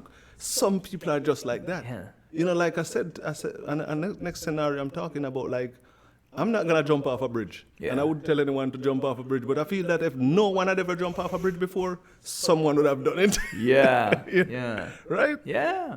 If no one hadn't skydive, Yeah. someone would have skydive. Yeah. Because there's just some people just like, I need to do this and I have to figure out how to do it. Yeah. But they're doing it for fun. Like, they enjoy the process. Yes. Like that's the point. Is that like so it's always fun, but those people will do it for fun. if you don't enjoy the process, then you're like missing the point. Yeah. And some people go like, oh, there's no way I can just enjoy the process. Like my life has to be hard. Like they have that belief that like no, that's how the life works. No, it's like no, you're missing the point. But let me tell you too, right now, just as I'm telling you, like wars fighting, as much as we may be against war, if human didn't fight wars, they would eventually fight a war. Yeah. And some people, right now, we have people who are journalists, who are even common citizens, who what they hurt. I mean, those are dangerous stuff, and that's exactly where they find themselves. Yeah. You have people who are doctors who just like, no, I have to go help sick people. And for some reason, if he's the only guy, he's going to be there. Yeah. So that's the thing when somebody is just there anyway, right? They're going to be a doctor, whether like somebody told them to be a doctor or not. They're going to be a doctor anyway, because that's who they are. I think somebody, you know, is born a doctor already. whatever yes, we call it. yes, It's a yes, person yes. who likes to Yes. spread that type of energy So I guess onto that's other the type people, of which is person I'm healing talking energy. about. You know? Yeah, mhm. Healing action, healing energy. It's just that type of person, and Yeah. there's people like that, and they're born like that. Yeah. You know. So those people who are born to be like that, I'm telling you, a lot of the things that we have as problem as human being, Yeah. if it was never done, they would have still done it.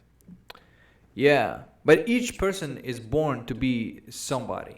Yes, yes, yes. You know, Definitely, definitely. yeah, like, but the somebody Yeah, yeah, is yeah. when I say somebody is the role to play in this life. Yeah, yeah, yeah. What kind of role is What gonna kind be? of role It's each not, person but it's play, not really the person's like real self. Yeah, It's the like the character that you're playing.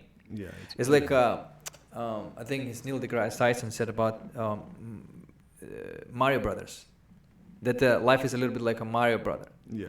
And that we are the Mario brothers, but we realize that we are the Mario brother. Like some of us do. Yeah. And when you realize that you are the Mario brothers, then you just play the game and say, "Oh, I just have to watch this Yeah. game, and you know, I'm not really exactly in control. I'm being played, and I'm just a passenger here." You know. Yeah. That's just like one way of looking It at it. happened for a lot of people that way too. But as I said, there are still other people out there who are leaders too, who are making decisions and doing someone thinking themselves that, hey, couldn't we just dig a hole through the earth and leave the you know what I mean? What I think it's a joke. Hey, what do you think that the actually in the center of Earth is not lava as they think, because obviously they don't know that there's Exactly. lava right I there. don't know. Yeah. Maybe it's the electromagnetic field and it's empty inside.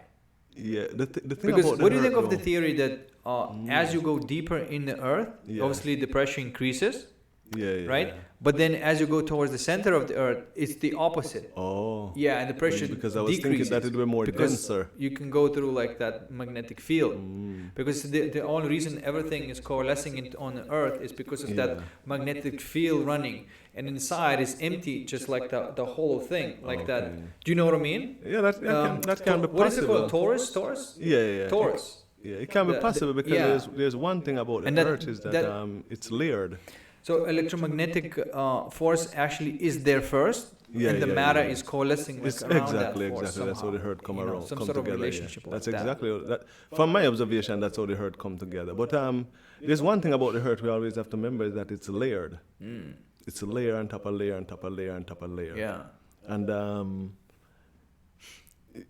you know, when you think about the center of the earth, it can be dense, but it may not be dense. You know, but there's one thing I learned in geology, is that the further down you go is the more, because of the weight, is denser. Like you find diamonds real deep down, it's extremely a dense mineral because of where you find it, you know, Yeah. because it's so deep down too. So in that level, it's gonna be much denser. But as I was saying, is that people can come with all kind of ideas, and not all of them is possible. No. But just to show you that some people, when they get an idea, even they just want to do it, you know, like, Yeah. I want to Yeah, find out. whether it is possible or not possible, they Yeah, believe yeah, that it is possible, and then suddenly it becomes possible. Yeah. Because when somebody comes out and says like, "I want a phone with no buttons," Yes. and you go like, "What? Get the fuck out of here!" You know, what are you talking about? Phone Yeah. with no buttons, you know? Exactly. And because it's so unbelievable, like we gotta got buttons, right? That was back then. Not now. And then sure enough, something comes out and it has no buttons, Exactly. and everyone is like, "Oh my god, he was right," Yeah, man. you know? And those things also happen because even though you see a lot of big businesses really run these things, but sometimes it's a small guy idea, and it's just like, you know, I have to find a way to do it. Yeah. You know, if we think about the people who really come up with ideas and decide they have to find a way to do it, Yeah. I think it's the same thing that go back to Bitcoin. These guys come up with an idea and they said, you know, we have to find a way to do it. If we try to write it in the United States and that won't work, we're gonna go somewhere else. Yeah. And they just never give up. Mm-hmm. And I do look at those people to be leaders, a leader type mindset that just always. Yeah. And I think it's always more than money, because to get these things done and to get them running, sometimes it takes a lot more than money. Sometimes you can never even have enough money to get started, you know what I'm Yeah, saying? yeah. But they still fight their way through. And Even the guy Zuckerberg who they claim wrote Facebook. When those guys said he started up with his Facebook, he didn't have any money in the thing, No, he didn't. right? You know, the guys. And I think his start was good, but I think he as his influence grew. Yeah. I don't think like his personality caught up with it, you know. Yeah. And so obviously still young, Yeah. but you can tell that sometimes like he's pushing the envelope. Well, in a sense, even though I kind of look at what he did and look at the level where he did it, and I wouldn't like to say this, but I think he went to Harvard. I don't really take him as a normal person. No. What do you think is wrong with him, man? I don't think anything is wrong with him. And I'm sad to say this, but I do believe that he must have been a part of the CIA from the beginning. What? Yeah. You think so? Yeah. And Like I believe that he can be bought like easily. Like he comes across to somebody to me that somebody who can just be bought real quick for $1 billion, because he did a lot of things for the money. Like he took all the Winklevoss twins out of the game. You know, they were just original investors. Yeah. He just took them out, no problems. Yeah, but Like so what is it? What is immediately you can tell what is the incentive? The person is the power. Yeah, I think and the he, total I think control. He have himself a job and he's managing that job. And I think there's something I don't quite remember, but something point me to him as not just being a normal entrepreneur as much as it is said. He's beyond that, right? Yeah. And if we notice that now, what he's trying to do is almost like build a country that he have his own governance online. Yeah. Right? Yeah, he wanted to build a freaking Libra, man. Like, Yeah. What? His own Like, money. what's the point? His own like, government. it's so interesting. It's like watching a movie, right? And then you have this a child billionaire who's like throws tantrums, Yeah, like and dictates, somebody that he kicked off from his empire is creating their own empire. Yeah. And they can't stand it now, like But you should expect that because it's like he wants to always have this one upper, like this is a childish game to play. Yeah, it never be it's like just that. kindergarten. Yeah, it never be like if we look at every It's a system. billionaire's kindergarten, man. Every system, you use the first man, you have the second man with you. When you get that's the way it is. If you should step out of power, the person second behind you take power. If you kick him out of the business, exactly. he's gonna go over there and start a business. And I think that even with when you look at Google and Uber, Yeah. a lot of the guys were that came and worked with Uber were already guys who were in Google. Oh yeah, the same guys kind Yeah. of moved there. Yeah, like a lot of that happens like a lot. People like work as a part of like awesome Yeah. project, and then they go on and create their own little project. Exactly. Becomes Exactly. a huge project. Yeah, so you can't, Yeah. you It's can't the be same like, people. Exactly. You can't be like vexed with the guy. Like, no guy, have Yeah. all this knowledge and skills you learn over here. Don't do anything with it similar to what I do. Because that's what these people do. They're creators. Yeah, exactly. That's what they do. Yeah. And that's why wherever they're gonna go, they're gonna create some awesome stuff. Exactly. Yeah. And they know how to do it, so that's gonna make them more likely to do it Yeah. too. And have the theme, and especially when you can be a person who can raise funds. If you can raise funds, you can really have good business. Yeah. So the essence of business is actually raising funds. The business of raising funds. Yes, yeah, most businesses would fail if they weren't in the stock market, because that's how they raise funds. Yeah. Yeah, That's even, supposed to be raising funds. Yeah. There's a lot of companies. Even that company, I studied that company, New Seasons, and New Seasons was started in Texas, and I think a couple months after they opened the first store, they had a flood, and the whole thing flooded out, and New Seasons have been disappeared, and the owner decided that he's gonna start accepting $5 donation. So the business ended up. So the stock market came about because of that. The stocks is raising funds for business. Yeah, exactly. That's actually quite interesting point that you're saying that, because imagine the virtual company that's based on Bitcoin economy purely. And the stocks, right? So you know exactly what because you can see in my Bitcoin vault of the company, and it's Yes. public. You can see, how much business I'm doing. Everything's transparent. Yes. Everything's yes, transparent. yes, Everybody yes, can yes. see, so you can't even lie anymore. Yes. Mm-hmm. So now everybody sees how well you're doing. Everybody sees what the value is, and so like, oh, is that many Bitcoin? Oh, I see that your vault is going to be growing, by 10% every year. So now I'm saying I'm evaluating a little bit more. So just because like you have 10 Bitcoin into your in your vault, well, what I'm doing, because you split that into shares, right? And it's like 1 Bitcoin, 1 share. Let's say whatever, Yes, doesn't yes, matter, yes, yes, and yes, somebody yes. puts invest 10 Bitcoin. Right, it doubles in price because he thinks that, because now that person put so much, invested in the person or or a group of people, and that money is there, and now they're gonna use that money and create more money, meaning more Bitcoin, not money. Bitcoin is not money. I don't think it is. Bitcoin, it's something different. Create more Bitcoin. Yeah, because make more Bitcoin, make more, and then like you said, it's fundraising. That's all it is. The stock market is supposed to be just a fundraising. Actually, and people are missing the point. Yeah, at the rate where Bitcoin is going on, you don't need to trade. If you at the rate where Bitcoin is going on, any person could organize and donate Bitcoin to one person. Yeah. And so, well, then you give the person 1,000 Bitcoin, and next year Bitcoin is now what 12,000 each, right? Yeah. Yeah, man. I mean, seriously, that's powerful growth there. But that's how business is. When if someone is running their own business and they ain't got no venture capitalists and all those people to help them with funds, they can end up running out of cash. Yeah. Most people say big business and think that big business ever at any given time have their own money. They have never had their own money. Yeah, they know exactly what kind of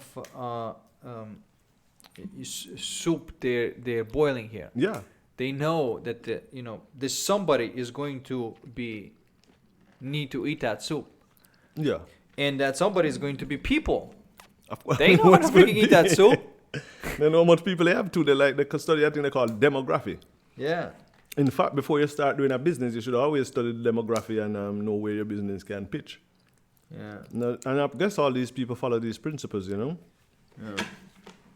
But there's the next thing about businesses. Is that very few businesses, maybe just like Apple and Nike, not even Nike, maybe just Apple is one of the only businesses I know that is not really in debt. If someone look at even like Uber have millions of dollars in debt.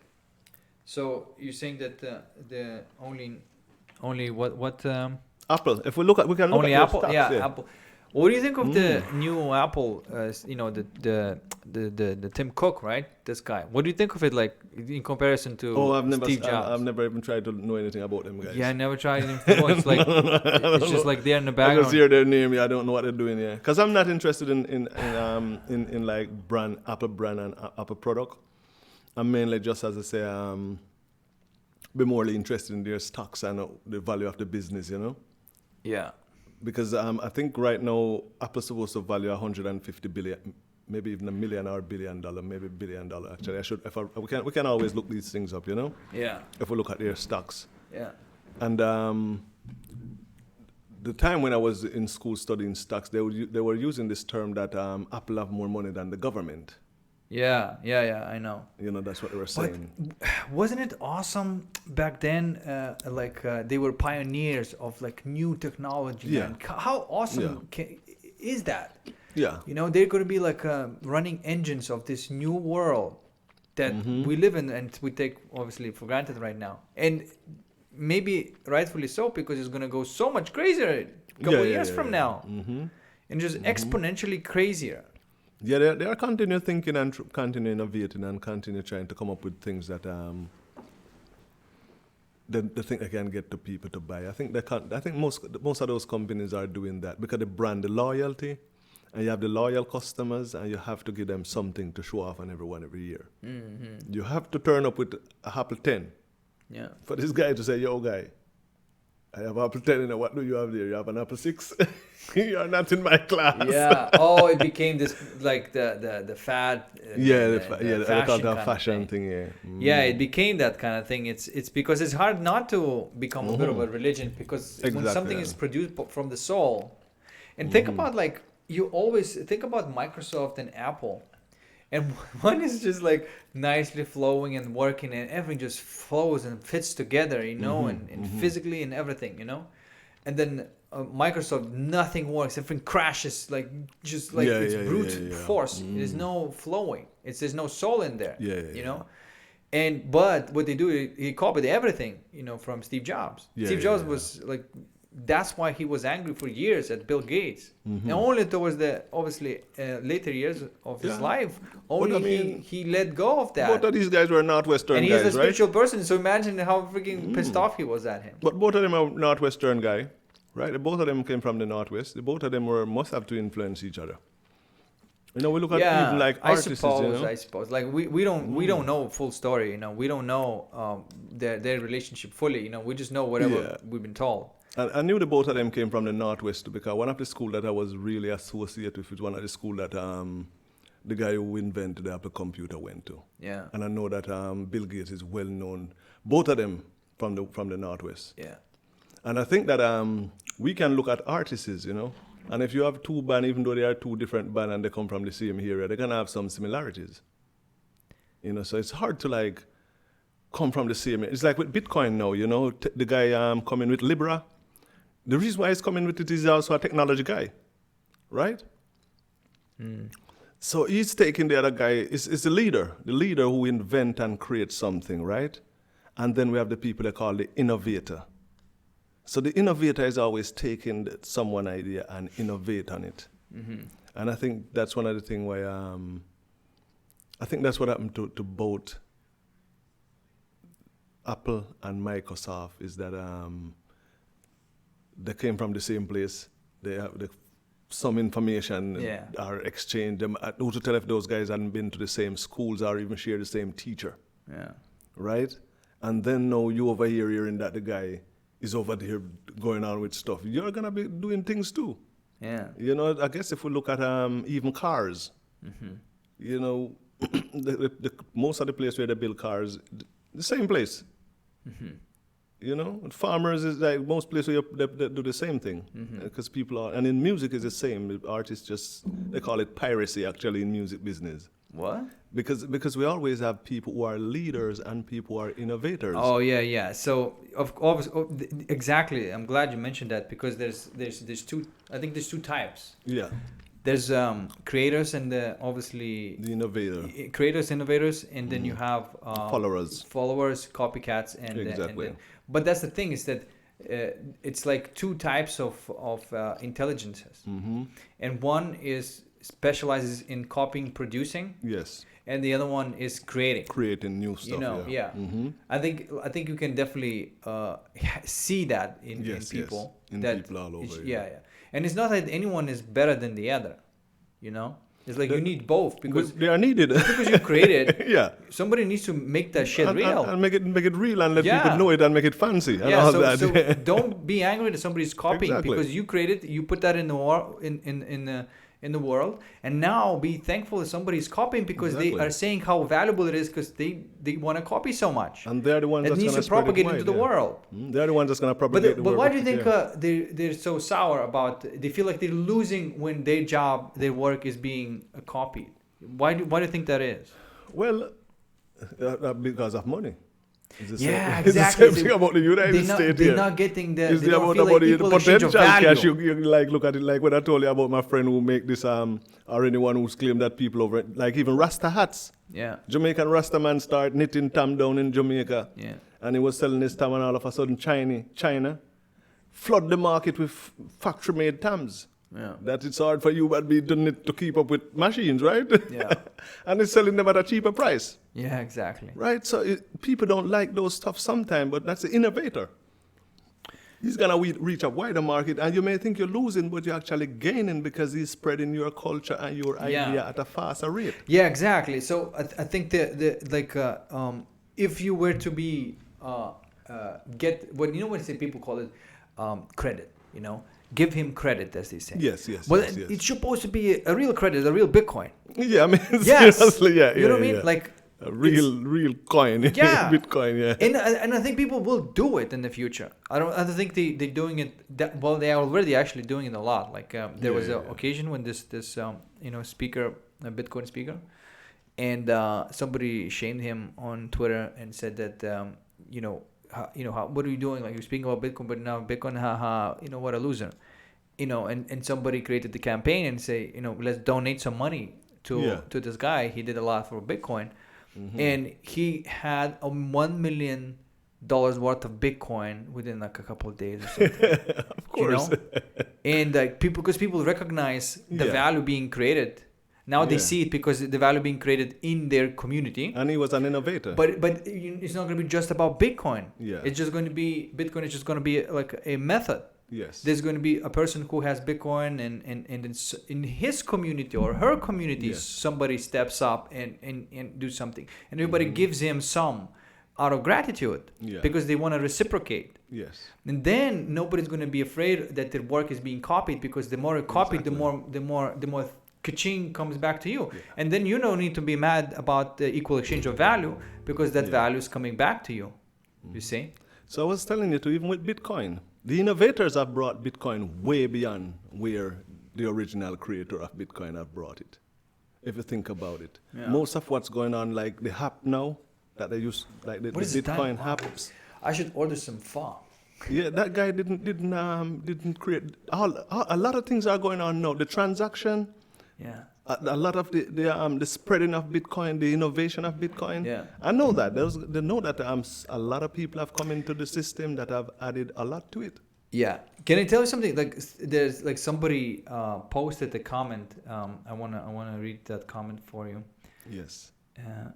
And there's a lot of people saying this is a nice show. This is awesome. This is cool. Nice. And then one of the guys says that. This dude claims that he met the inventor of Bitcoin in 2007, 2009 and knows his first name. And he says when he met him, the guy told him, "I don't use cash." And wow, this is dumb. So this person wrote that kind of stuff. What do you think of the skepticism? A little bit of skepticism is healthy, but this is just like straight up, like right away, let's not even look at it kind of thing, Because when you told me at first, I was like, wow, what? Like, I thought that there's a certain person that I had in my mind that actually was a creator of Bitcoin, right? Yeah. And now you're coming and then saying that, like, no, there's actually, one of the creators was the kid. Yeah. And then there was, kid, 26 years old, right? Yeah. And there were a group of people, and, you tell me like a different story than what I heard. Yes. And first when I told, I had that resistance, is like, whoa, that's not. I had already my reality in my mind, but then I thought, like, well, let's explore this, Yeah. Let's see what it's all about, And that's why now we're sitting here talking about that. So this person here that made this reply, the first thing we must understand, it was not that person who met the Bitcoin person, it's me. So this person doesn't have any experience around there, so therefore. Yeah, so that person doesn't have an experience. He didn't know anything about it. So what he's saying doesn't have anything to you understand? Yeah. So if it was him, he could be saying what I'm saying now. Yeah. It's me. Yeah. And I'm saying it because it's me. Yeah, exactly. He could be in your shoes, saying exact same thing, and then you can be on the other side of the spectrum saying like, this is bullshit. Because he just don't know. Yeah, because that's and that's the interesting thing is like, why would you not explore shit in your life? And why would I be saying this if I didn't meet this person? Actually, I'm saying this because I want this person to hear me also. You know what I mean? Yeah. Like, if you're a truth seeker, then search the truth. Don't say that you know the truth already. Exactly. Because so the beauty of this truth that we call, which is, I think most of it is like facts, right? I think facts are not true. One other thing we can look at is this guy who that claimed that wrote Bitcoin from LA, the Japanese guy. No. This guy's not a technology guy. No. I'm talking about people who are original code writers. You know what I'm saying? People who are at university writing codes, who are evident to be the top code writers of that time. Yeah. Right? Yeah, of course. So I'm not like they were called cypherpunks. Yeah, I'm not Yeah. asking because when the brethren gave me the thing and I went home and as I said, I did go to my computer and I did put in his website. Yeah. And I did see the same bee here, golden color bee, the original, Yeah. came up on the page, right? He gave Yeah. me a website and the code and everything is on the card. Yeah. You know, we can talk about these things because this is reality Yeah. and it has a meaning. It does. Because it's a history of Bitcoin. Because it's a piece of the puzzle. A piece They of can the try to- exactly. Because if you want to know the truth, you better collect all the pieces Exactly. of the puzzle. And I want to see tell the you whole that picture. I may not remember every number that was on that, but there's a lot of things I remember about the characteristic of Yeah. it that I know. Yeah. Right? And the reason when I said this guy don't spend money, one must remember that Bitcoin is written by people who are anti-using cash. Yeah. No, of course. They That is why that's they go the write point, an because alternative they money were also. Anti-fiat. Right? Yeah. So we have to take these things serious. It's not just talking, it's a real thing. It's someone that I had a transaction with. Yeah, yeah. I mean, you Right. you can live in a society even back then without using any cash and just barter. Yeah. Back like imagine Exactly. like you know what I mean? Like if you have Exactly. that skill to Yeah. to do all that type of computer magic, And when someone you can exactly. get by life Exactly. without. And when someone look at you and said, money. "Hey, you know what happened? I don't use cash." Yeah. Or However, maybe do it out of principle. You know what I mean? Maybe Yeah. they did it out of principle. exactly because he loved reggae music so much Yeah. that I sit there looking at the CDs. There's a whole lot of thing I knew about him too because as I say, I know where it was written.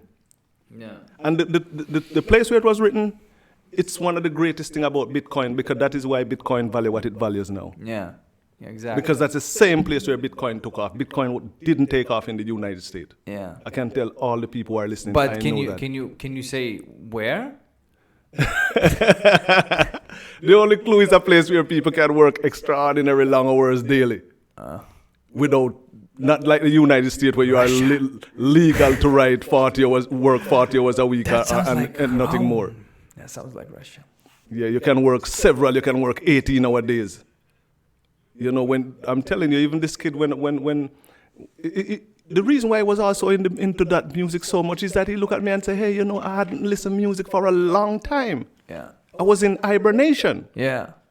This is serious business. Bitcoin didn't just come about by guys just sitting and just write up things quickly and throw it out there in a second. We are supposed to know this. Yeah. Someone sacrificed for this. Yeah, exactly. Like the way it's been written, it's like so elegant, it's so beautiful, and everything is like fits together so nicely, and it's like wow, it's like it's almost meant to be. It's almost like that Michelangelo, not Michelangelo. Sorry, the statue of David. Yes. That said that the David was already there. I just took the parts that was not necessary. Yes. So that's like Bitcoin. It Yes. seems that like you just put all those things that didn't work, and then what was there, it was just beautiful masterpiece that just like flows, and it's just not an accident.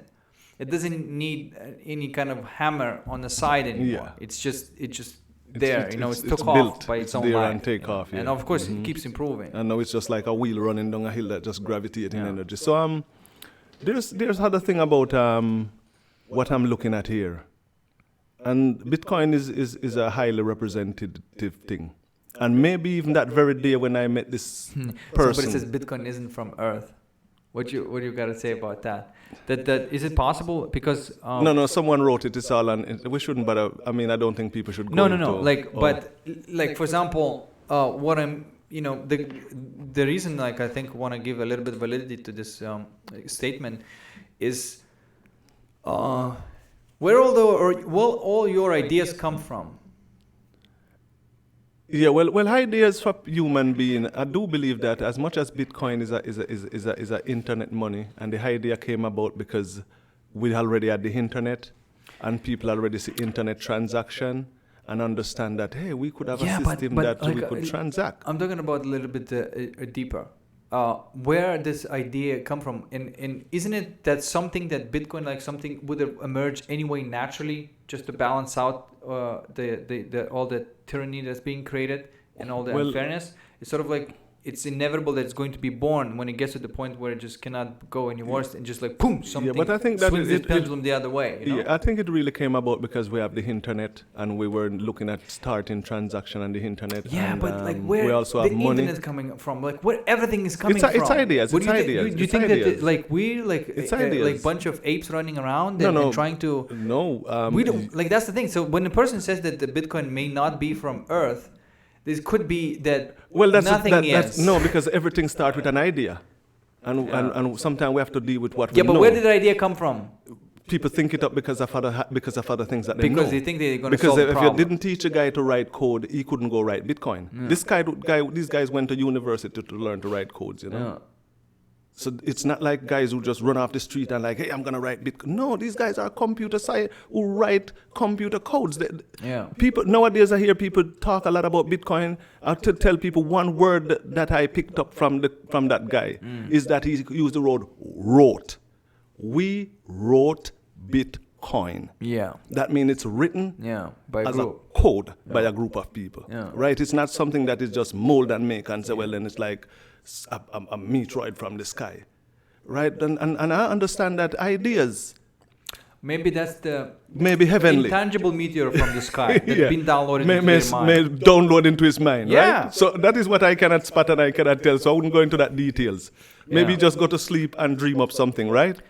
So at that level, I wouldn't go into that Yeah, level. is it possible that any ideas, the new ideas, not Yes. something that's already... All ideas are heavenly. Because humans are great at propagating the idea. Yeah. But the birth of the idea, and seemingly Yeah. the ideas are being born in multiple people simultaneously at the same Yes. time, independently. Yes. They like it's almost like they haven't talked to each other, they haven't met each other, but they both like boom simultaneously come up with these ideas, and it seems like this bunch of data is just being downloaded to Earth. Yeah, well, And well it's just a like lot of it, some a people lot of just it though, one other thing I look at boot is it, that like human robots. being is actually, as I was talking about, the leaders and the innovators. Ideas, like you say, is one of the reasons why Apple and this guy, Microsoft, is having problem because one of them claimed that he first gathered the idea. You understand? Yeah. So he's the creator. The next guy look at it and like, whoa, man, maybe I could use this thing and do something with it, right? That's what Yeah. we do. Yeah. And he bring it to another level. Yeah. And he had something to it. And then now he's spreading it around the place. So Yeah. for me, even though if ideas are heavenly and they are shifting to our brain from heaven, right? Yeah.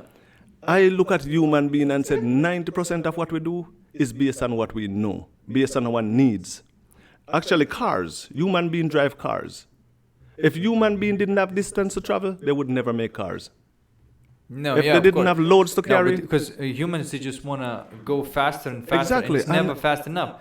I think like humans just likes the ever improving exactly. progress. Like Exactly. So they we used don't to, like the stale waters. Exactly. So that is why we become so innovative, and that is why we're so creative. Yeah. So it's the same thing. The creator of Bitcoin, Yeah. they are not just settling down with cash, and like we should just have cash and Yeah. spend cash and right.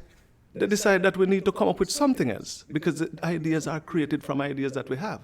Yeah. So people can say all kind of things, but one other thing about I as a person too is that I'm not too metaphoric. I'm more like a person that deal on a physical realm and think that everything physical I don't is think vital. I don't think that's true because you just told me before the show. You told me that you see ghosts. Well, if you notice, I was telling that I'm still a physical person because that's why I told you No, that. of course, yeah. Yeah, and when I'm talking about that, I'm talking about physical seeing. If I didn't see it, I wouldn't have told you. Yeah. Right? Because if I didn't experience physical things, I wouldn't. Yeah, but what do you call physical? Like, you know what I mean? Because other people say like, no, that's not physical. Yeah. It's maybe metaphysical. So for Because me, what you no. experience is pretty. what I wanna- not many people, yeah. but I, of course, there's a lot of other people who claim the same thing. Yeah, yeah. If I you're- never experienced anything like. Well, Yes. I tell you one thing that what I experienced. There was a point where actually just recently, and my friend was sitting, and I saw like a white flash. Like it's not a flash, but like it's a very faint, like almost like a Yes, smoke yes, light yes. above the person's head. Head, yeah. And I was like, wow, what the hell is going on? And I said like, hey, there's something like I can see. There's like either a spirit or whatever. Something is sitting on top of your head, And then She goes, nah, what are you talking about? And then I say like, yeah, maybe it was your brain fart. Well, But I did see something. For there. me, you know, as I was telling you that I don't believe in ghosts. I just think that it's more like a copy, like a photocopy of a person which is left over. But I wouldn't talk about it if I didn't see it. Yeah. Because you know what happened? I have some vivid sight of driving down Yeah, the but highway only with you my see it. friends. So why is it physical? Maybe it's not physical. Well, it's not solid. It's not. Oh, yeah, exactly. It's not solid, but you experience that. But I see it in a physical realm. It's not like I'm dreaming. It's not like I'm imagining that these yeah, things I get happening. it. You know what I'm saying? You see it in like a physical realm. Yeah, but yeah, yeah. is it possible that, for example, you can have an experience that in your dream, but it feels more real than life? No. I'm talking about Yeah. like driving down the highway with my friend. I know exactly what you're talking about. Or sitting in my car. You know, like sitting in my car in Laguna Beach, you know, and by someone's gate. When I drove up, I swear I saw this person coming down in a blue basketball suit. And I went behind a tree, and I'm like, what the heck is going on? I sat there and waited. Yeah. And no person came from behind the tree. And when I get up and look, there was no one behind there. Me and my friend driving down from Seattle, down High-5. This is like vivid as daylight. And I'm totally wide awake. And he's blaring down the hill. And I saw two guys in work hats sit in the road like they're working like workmen. And he's driving straight into them. What? And I'm like, hey guys, stop. I'm hitting him real hard. Stop. You don't see you're going to hit the guys. And he told me that I was hitting him. He said it to me because the same thing once I was saying that I don't believe in, and he brought up the argument to me. Right? And you know, when I look, when his vehicle like hit the guys, they are not real guys, but they right down, I look and watch them flew off into the sky. What? And that is not sleeping, that is a wide awake. And it happens over and over again. And I don't believe in these things. You don't believe it, but it happens. Oh my God. It's physically seeing it. Because physically seeing it, but it's like, no, but it's not real. It can't be real. And so your mind cannot grasp the idea that it could be real. So I think what happens is that it's a just the way a person would take a picture or a photocopy of a person's image. I think that is the energy. When we're going around, we might be leaving copies of our energies. Oh, you mean like at some point there was that thing yes, there? And it leaves it there. I think. But the flying away part, like that sounds to me like they were like traveling. Yeah, they flew off like into the sky. It wasn't like a past experience. And they had on the blue hard hats. And I've seen, even when I was a kid, I mean, grew up in the country in Jamaica. I mean, you know, going to school in the early morning and anything, I would see a lot of stuff, you know. But not every person, that's the only thing about it that I recognize, that not every person can see this thing. You were a kid when you experienced that? Yeah. I used to wake up in the night, go to school, you know. Sometimes the moon would shine so bright, you know what I'm saying? I wake up like 3 o'clock in the morning, get fooled by the moon because the moon looked like daylight. Whoa. And then that would wake you up? Yeah, and I would go into school and it's way too early, and I would see like a lady or something just fly past me at like 100 miles an hour. What? Yeah, and you can hear them walking like way down. Me and my mama, once I had, when I was a kid, this is serious business, you know. Once when I was a kid, I went to school and they give us all the eye exam. Eye exams, right? And for some reason, when I close one of my eye and read all the letters, and then they say, let that eye go and close the other one, everything turned black. What? I couldn't see nothing. Okay. And the nurse wrote a paper and said I should go to the doctor to test my eye. Because your vision is messed up. Because my vision is messed up. Yeah. And we live in the country, and I'm telling you, when you're going to the doctor, you have to wake up 3 o'clock in the morning and walk 5 miles and then wait on a vehicle to take you to the doctor, right? Yeah. And then you're going to end up in a line with a bunch of people. You have to wait all day. Yeah. So we had to go real early so that we could be the first people in the line. And me and my mother walking down, and I reached to like a shop. And when I look at the side, there's a guy sitting down with no head on his body. What? Yeah, no head whatsoever on his but body. like, was he like a ghosty looking, or is it like a real person with no head? Real person with his hands is like a living guy sitting without his head. What the? And his hands is like rest on his leg like this, and he's sitting up straight. What? And I know that my mama saw too because she told me. She you heard both me saw that weird thing? Yeah, she heard me telling my brother, and she's like, yes, I saw it too. What? Yeah. So it wasn't just like you; it was actually there. Yeah, so there's a lot of things we don't know still that we can discuss things and talk about, because a lot of things What do you are think that still was, though? What do you think that was? Was there an actual person, but there was a glitch in the matrix, and you didn't see the hand or something? I didn't hear anyone say that they found any person dead around there and all that. It was, and my mother told me that she knew who it was because she knew the person when the person was alive. Oh yeah. Yeah. Yeah, my mama told me because she heard me telling my brother. But it was a ghost then. Then it was a person yeah, that's actual person that's dead with no head. So why no head though? These things puzzle. I don't know. These things puzzle me because I don't believe in these things. But I'm the guy who is always serious, like this happens to somebody who doesn't believe it. Right, constantly. I mean, many times I'm going around and I just see things and I'm just like, what is that? Yeah, but how often does that happen? It's just a vision that I have. The last time I saw one was in Laguna Beach, the one I told you about there, and that might have been about 2 years ago. 2 years ago. Yeah. But like every couple of years, something like that happens weird. It can happen many times. Sometimes it can happen anytime. But how frequently does it happen to you? There's time when it happens much regularly, and there's time when it's because it's just like. What do you think that was? Like it depends on the year. For me, it's just like if you end up at a certain place at a certain time where it's just like I have the potential, and I just end up being there. It's like it cannot be planned, it cannot be, Yeah. Yes, there's a lot of things happen in my life that I think that is just more than the normal. So I understand when people believe in mystical things, Yeah. But at the same time, sometimes some of it is still opinionated. Because like for me, to say that I don't believe in ghosts and I tell people all of that. And like the guy who said Bitcoin is from the heaven and I'm saying maybe that is not. But that is my opinion. Yeah. Because at the same time, I cannot tell if these things are real of course. or not. Of course. Like, usually it just boils down to like your opinion. But there's something very interesting that you cannot call science, but it happens. Yeah. For example, experience. Yes. Like spiritual experience, right? One scientist could take the DMT and come back and kind of see the world, right? Yeah. That it does exist and everything, and then they say, oh wow, like that was actually real. Like I got answers and that was actually real. So now the scientist had that experience. Now how is he going to prove it? Yeah. Yeah, you can have a hypothetical. Because it's experiential. Yes. That's why science rejects the experiential things. Yes. That's a mistake, because don't reject them completely. Yeah. Combine them, and see what kind of answers can you get if you combine the experiential science, with spiritual science, if you want to call it spirituality. Let's just call it, right? Physical science can figure out too. But with physical science, they want you to always have something they call a hypothesis. You come up with an idea, and then it is tested, and if it's tested, then it's they claim that it's real, Yeah. But as I said, when it comes to like me just turning up whenever, anywhere, and things manifest itself, for me it's really puzzling because not too long ago, to be honest with you, I had a nephew in Jamaica that got killed, and I live in San Diego, not too long ago. And every morning I wake up, there's a bird in my yard making so much noise. What? The same time when he passed away.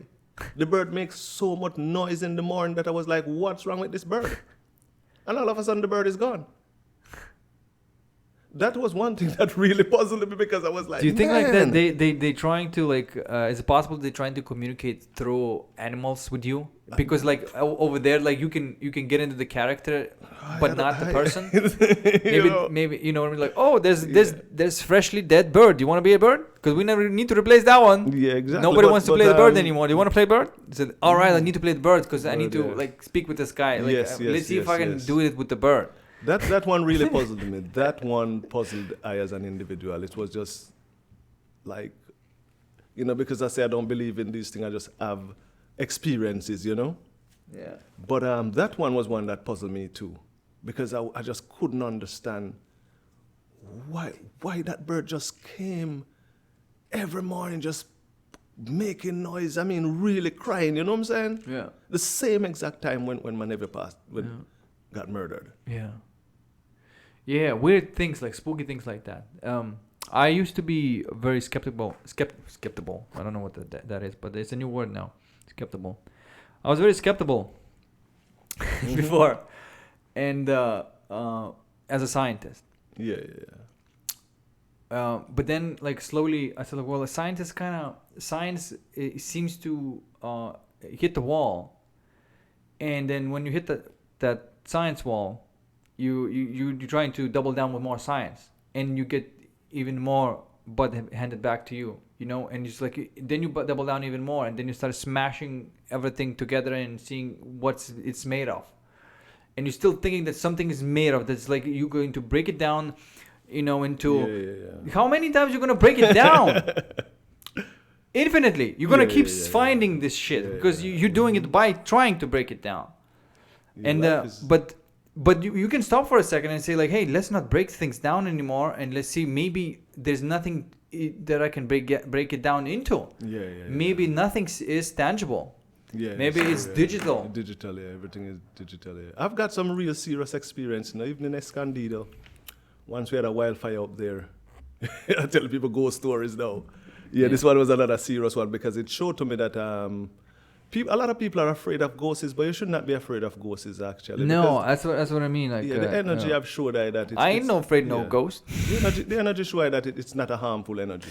It's not no. Because they come real close to I like in bed and all them thing, and I think when people are afraid of like ghosts or demons kind of thing, it's usually because they still have trauma. They learn. And people tell them and it's just them. It's them. It's tell them it's that, they. That ghost is not intrinsically anything scary, because you're the one evoking the fear in yourself by saying that it is scary. But it's because of your traumas. In fact, I have an experience with a ghost that actually showed me that the ghost was scared. But like why the ghost could be scary? Because it's a sudden reaction that I gave off. I understand when you see something that you haven't seen before, and it's like completely out of the picture, and then you suddenly see it, and then you're like, whoa, I haven't seen this before in my life. This is spooky. This is crazy. I understand that, right? But after that, then you can kind of look into it. It's like, I see. Now that I see, the fear is going away because I'm still safe and I see things, and no matter how weird it looks. So as I was telling you, I lived in Escondido because this thing happened a lot since I've been in San Diego too. I lived in Escondido and we had a wildfire over there, and I ended up evacuating and went to stay at a different place. And when I came back, I laid in my bed, and I know when I'm asleep and when I'm not asleep. Yeah, I totally wake up. Yeah, sleep, wake up, and saw a lady, total white. You can only see the shape and the silhouette. What are you doing in my bed? I'm like, is your ghost? And you know what? It was frightened that the whole upper body extended up to the ceiling. What? And I'm awake looking at it. What? And I'm like, is your ghost? And it's just like frightened because it didn't awake. You frightened her? Yeah. And she was right there just playing over my chest like, and I was laying on my back sleeping. I wake up and see the thing. I'm nowhere sleeping. Man. And it's right there, and I looked at it until I get out of my bed and turn the light on. And then it's gone. And it disappeared. I opened the window and everything. I'm like, come on, get out of here. You're not supposed to be in my room, Yeah, that's my room. I'm not going to share in my room with no ghost. Right? This is serious. You paying rent? This is a place I call Eden Valley, right? Yeah. And you know what happened? I'm not a person that is making up any story. What did you like? Is it the farting? Like, why couldn't you be a roommate with the ghost? Listen to the thing as I told you. You know what happened? What happened? Actually, I told my roommates in the morning, and they said, "Hey, are you talking about the white lady ghost?" Your roommate told you that? Yeah, you're talking about the white... They see it too? Everyone in that area, that is well known in that area. Actually, it's on the internet. It's on the internet. The following day, when I talked to my roommate and I started looking up, I heard it from Native American time. Oh man! I found it on the internet. Damn! Wow. Yeah. And what kind of ghost was that? Like from Native American times? It was a woman. Because they claim. Oh shit! That scared me just now. Yeah, no. It's written on the internet about the white ghost, lady ghost, who was a Native American in that same area. And I found it on the internet. Until now, it's supposed to be there still because I found it the following day. And the amazing thing is that these are the time when I'm recognizing that no, you are awake. You are not asleep. This is real. Yeah. Why are you seeing that? Because you're not sleeping. If it's sleeping, it's okay I to was see awake. that. I was asleep and I wake up and saw it, and that's why it frightened, because I'm like, is that a ghost? And it frightened. Yeah. But you were in a not exactly waking state. You were sort of sleepy state, right? No, I was totally awake. I wake up. Yeah, and but you saw were it. awake, but still kind of dreamy, right? No, I was awake because I jump out of the bed, as I tell you, and turn the light on. Yeah, but you know what I'm trying to say? You were freshly off the dream world. Yeah. You see? I knew what I was dreaming about too. Yeah. And what I was dreaming about became reality in my life. There we go. Okay, like- now you like trip. facts, Now, yeah. now we're talking about something freaking But crazy. there's another thing I look at with ghosts again. As that night I got a new Yeah, keep talking. I'm gonna inspiration. get some water. I got a new inspiration that night where I believe that, and next thing about ghosts is that it's living people that have ghosts, not dead people. It's the energy of the living people. Because my girlfriend that I end up meeting look exactly her shape. I end up dating this girl like a few weeks after I met her. And every time I saw her is the same shape she had. So, yeah. But that's how we learn about life. If we don't see these things and know these things, there's still going to be missing part of life that we don't know about. You know what I'm saying? Because if it's real and no one doesn't experience it, how is that going to be? If it's really real, we need to experience it, and we need to try to figure out what really is going on, you know? Yeah. So those are just things that I can say that from experience and what I'm looking at from even like what I would call trying to figure out what's going on at a scientific level, you know? Yeah, like what's going on at scientific level. But that's the thing, is like you get to know some things on a scientific level, and then it stops. And more science is not giving you more answers. Yeah. Now we need to go into another world, which is nothing to do with logic, but intuition. And that dream world where you think like, oh, I can have answers about life there. It needs to be physical and scientifical, right? Scientifical. I don't know if it's a word, but it should be. It's scientifical sounds much more fun than scientific. Yeah. You know? Scientifical and fantastical. I guess that's... Well, life is not scientific neither. You can create those cartoon characters, scientifical and fantastical. Yeah. And one is from the dream, and the other one is from the physical Facts. science. And they're both buddies. They're both brothers. You know?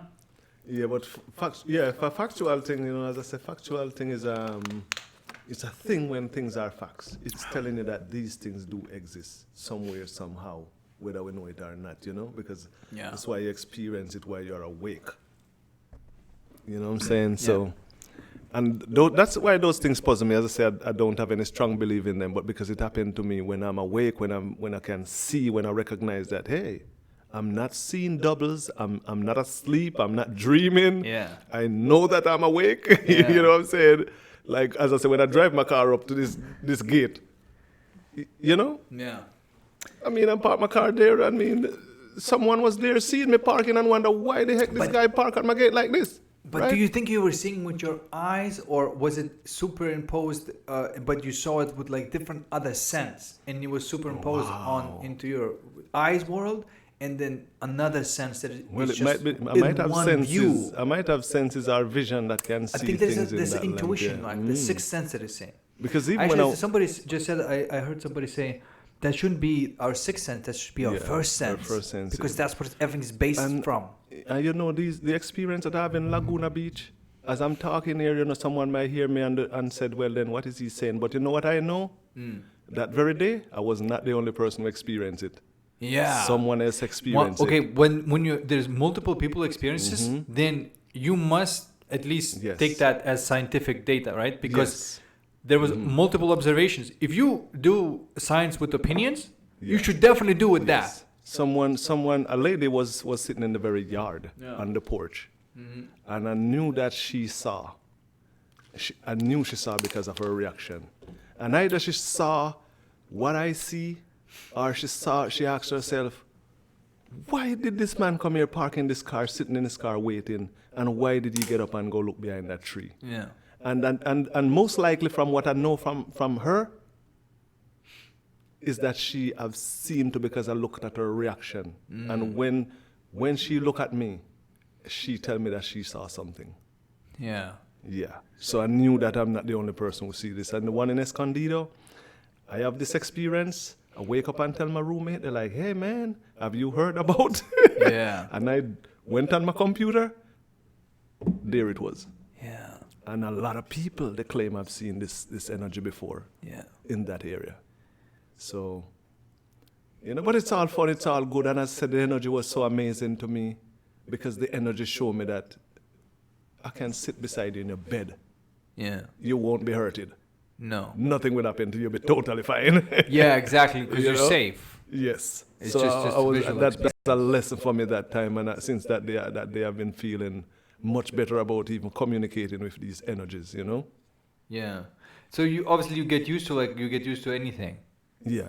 My thing right now is to communicate with these energies. I'm looking to communicate with them and to really, try to really know what's going on. If that's a fact, based on what I'm seeing, that means that world does exist. Right? Yeah. I see myself as one of the person who have the opportunity to communicate with these energies. Yeah. Because I have too much physical, real sight and closeness with them. Yeah. You know what I'm saying? I know, like you're in tune with Yes. that frequency. With that frequency, yes. Yeah. So Yeah. that's what I'm looking to even ask questions and get answers, I'm telling you. Yeah. Yeah. Like but that's a very interesting journey to look for answers. Like, because if you accept everything that there's everything that there is to know, how boring is that? And that's the problem. That's the problem I have with skeptics, because skeptic, yes, it's okay to be skeptical but then you have to be obviously inquiring into it, not dismissing it. Yeah. And say, okay, if there's It's a true. study done and showed something and it's so Yeah. different, and that for the last 100 years, all the science would be obsolete if we accept this new idea. Yeah. But then what happens is that we can't accept this new idea because we invested so much into this old idea that we used for 100 years that were sort of worked. Yeah. And now you telling us that it's just all of that we did is for nothing? How can they accept that? It's definitely going to take time and resistance to accept that. Well, technology can do that too, Yeah. Technology can debunk a lot of past science. Science which were not totally right. Even though I wouldn't tell anyone to totally depend on technology. At some point, technology is good, but when I was in school, it's one of the things that I was talking to my teacher about, because technology is a great solution, you know what I'm saying? We can use it to figure out a lot of things, but there's certain things, like we can't use it to build the soil. So if we should just keep depleting the soil, technology is not, to let us to recognize that the soil is depleted, but we'll never be able to build dirt and build soil, right? But if we are talking about maybe one of these days come up with a video camera, that if they are really and truly ghosts, and these copies of image that I'm seeing with my eyes are really around, maybe one of these days we'll have a video camera that can pick it up, if we don't already have it, because I've seen people coming up with stuff saying they can caught that video, which I don't know if it's a fact, but I think one day someone is going to have a video camera that said, hey, you know what the thing can do? This thing can video up the place and tell you where all these energies are at. Oh, you mean like like you'll be able to pick up like glasses into the world of ghosts around us, like a view into another dimension that is with us right here next to us. If it's there, Like, and there's just wow. So I think some point technology is gonna do that, and some form of video camera, like we put the night vision camera out there. One of these days they're gonna hear that you have some night vision. It's camera. like a virtual reality kind of thing. Yeah, exactly. We're creating virtual reality, so maybe we're creating that world that other people are going to be overlapping with, and it's like, what the fuck is this rabbit? We'll pretty soon put on something of our hair, and we can interact with the energies around us. Yeah. Right, because I'll be able to see them. I'll be able to sit there and like, hey, whoa, right. You never know. At some point, technology will do some things, and as I say, at some point, the guy only want to get the idea and work on it, and then you'll be like, whoa, it came from heaven. Yeah. It's the idea. You are always brainstorming, always coming up with ideas, you know. So, yeah. But it still shows that there's a lot about life there's a lot about life that I don't know. You know, I know some stuff, but there's a lot that I don't know, a lot that scientists don't know. Yeah, absolutely. And there's a lot that they won't tell us. Absolutely. You know, I can take people to Ocean Beach. Yeah. And show them right here at Sunset Cliff. Yeah. Right where I call the place my schoolroom. I love that place a lot because I used to go to school over there and I do a lot of studies down there in the ocean. And I recognize a lot of unusual stuff around there. There's some rocks over there which is round. And they claim that it's the ocean make it, but I don't see how the ocean could do that. Because if you have rocks, that if it's not being propelled at a powerful force from a far distance, the rock would never hit into the rock and stuck into it. No. It's not sitting on top of it. It divot and make a big hole. Yeah. And some of them is sunk into it and they are like round balls. Yeah. In fact, if we were supposed to like video it, I have it I took pictures of them. They are on my phone right here. What? Yeah, it's an amazing thing. I show them to you. This is real serious business. Man, you know what? I actually said that I'm going to take some time off sometimes. Like, I don't know when, but, hopefully soon. I'm going to take some time off and going to travel to see these UFO sighting areas. Yes. To see for yourself. Mm-hmm. I want to see, what is it like seeing those kind of things. Yes. And I want to see if I can see it, but if I can, what's up with that? You know? Yeah, so there's a lot of stuff out there, I'm telling you. It's like... Yeah. It's unbelievable. And a lot of it is covered up too because there's some places that... All right. Here we are. This rock you see here, I'll show you some more, but this rock you see here, look at it sunk into... That's rock, that's not dirt. That's hard rock. It's like a button. Yeah, that's a hard rock. All right, let me show you a few more of them that is outside. What is that? I'll show you a few more of them that is like outside of the rock, outside of it. So you notice that... Yeah, but what is that? That's it's like it doesn't seem normal. Right? This is not dirt, like well, you could drop a rock and this is rock. Yeah. So for a rock to sink in a rock, it has to be propelled from some far place, right? Yeah. I want to show you a few more. This is real. Look at this one.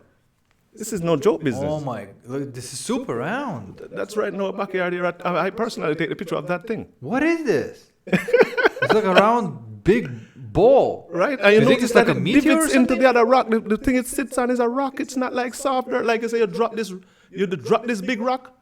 if we can. Yeah. So show it. If you drop this big rock. Show it to the camera. See if it's possible to see. Yeah. No. This one. No, right here. This one. Yes. Yeah. Pull back. More. Turn to. Yeah, it went dark. It went We dark. have to set it on the internet. Yeah. So, but let's see if we can see. But it's a thing that I personally yes. There we go. Yeah, now we can see it. You see that round thing? And the hole around it? Yeah. That's a rock. What it's sitting on is rock, but look at the way it divots out that rock. Man, it does look like it fell out of the sky, like this huge, perfect shaped brown rock. I have about 7 of these, and it's the only area that What? has them. There's no other area around here that has them. So this is what I've been puzzled by. Do you think it's like I don't know, what's it? Here's another one over here. Donut holes? Is that what it is? Where do you think they're coming from? Here, because this year was also. Do you think there was actual meteor shower or something that created these relatively tiny balls? Yeah, I don't know if there were. Here's another one, and this one you can see was under the sea once. This year was under the ocean once. You can see the coral things on them right here. Yeah. Right? But this is a rock that is. Weird meteor rocks falling out of the sky, man. What the hell? There's around 7, 8 of them just in that area. Yeah. And I've been trying to figure out what they are. Yeah. Because I know it was once under the ocean, but for a rock to just be suck into another rock and make a divot. It has to be propelled from somewhere. That must be like it needs to go real fast, right? Yeah. So there's only one just more thing that crop. I've learned on this that I could maybe said it might be because I've learned it. What could be? The only other thing I could look at is if they had volcanoes around there that has spit out boulders. That might could have, but it doesn't look like they have any around there. So, you understand what I'm saying? This is just the earth. This is things right here in our yard here. Yeah. And it's like a mystical thing, you know what I'm saying? Yeah. So I do understand that there's a lot more than what we know Yeah. and what we can see, you know what I'm saying? Yeah, there's like a lot of unknown world, and it's so Yeah. cool to look into it. You know, Yes. for some reason it's like there's such a rush looking into something unknown and new and crazy. We're attracted to that. Yes. We always yes. push that envelope, and it's like, what is new? What is You more need true? to What is more know. true? What is this ultimate truth? I guess that's like the game, right? I think we already know. I think we already know, like deep, who we truly are. But we set ourselves this game to play because otherwise we'd be bored. Of course, I mean, seriously, that's what that's just the way some of us are, you know? Yeah. I have friends who, I have a few friends here too who love to travel. And they are very simple people. And I know a lot of time that they travel, they have the best of time because no matter what's going on, you could be like, hey guy, don't go over that place. Didn't you hear what's going on over there? And they'll still go. Yeah, and they still do go. Yeah. All right, man. Like, how long were we going for now? With 2 hours. Oh my lord. Yes, Like it 2 was, hours. All right, so I think we're gonna end this here, man. That was like such a cool talk to have. It's a good start too. Look, I mean, Yes, of course, yes, I have yes, to yes. keep on clicking this and Yes. back and forth, and I don't have anybody to click for me. And I actually wanna, like I said, I wanna have somebody to code this for me. So this OBS studio software Yes. could just flip between the cameras based on voice, right? So Yes. whichever mic is working, it automatically flips to that, side. Yes. So that's something that I need to do, and maybe then I don't need any kind of camera flipper. It's going to be automatic. Yeah. But man, that was awesome talk, and that's episode 0. Yeah. Episode 0, testing successful, man. Yes. That was actually a good show, man. Yeah, of course. I'm All right, really happy man. about it. We talk It's about back. a lot of important Yeah. stuff too, Bitcoin. We even Yeah. end up talking about ghosts. Yeah. I guess we Bitcoin need to talk ghosts. about all the unknown stuff, Yeah. The great experience of a person that is unknown to others, Yeah. Sometimes you gotta share those experiences, yeah. Yeah, absolutely, man. All right, guys. So we have to sign out. All right, give thanks, you're blessed. Yeah. Good test, good try. Yeah. Mhm. You may have to have me listen to that if I can. You can send it to you.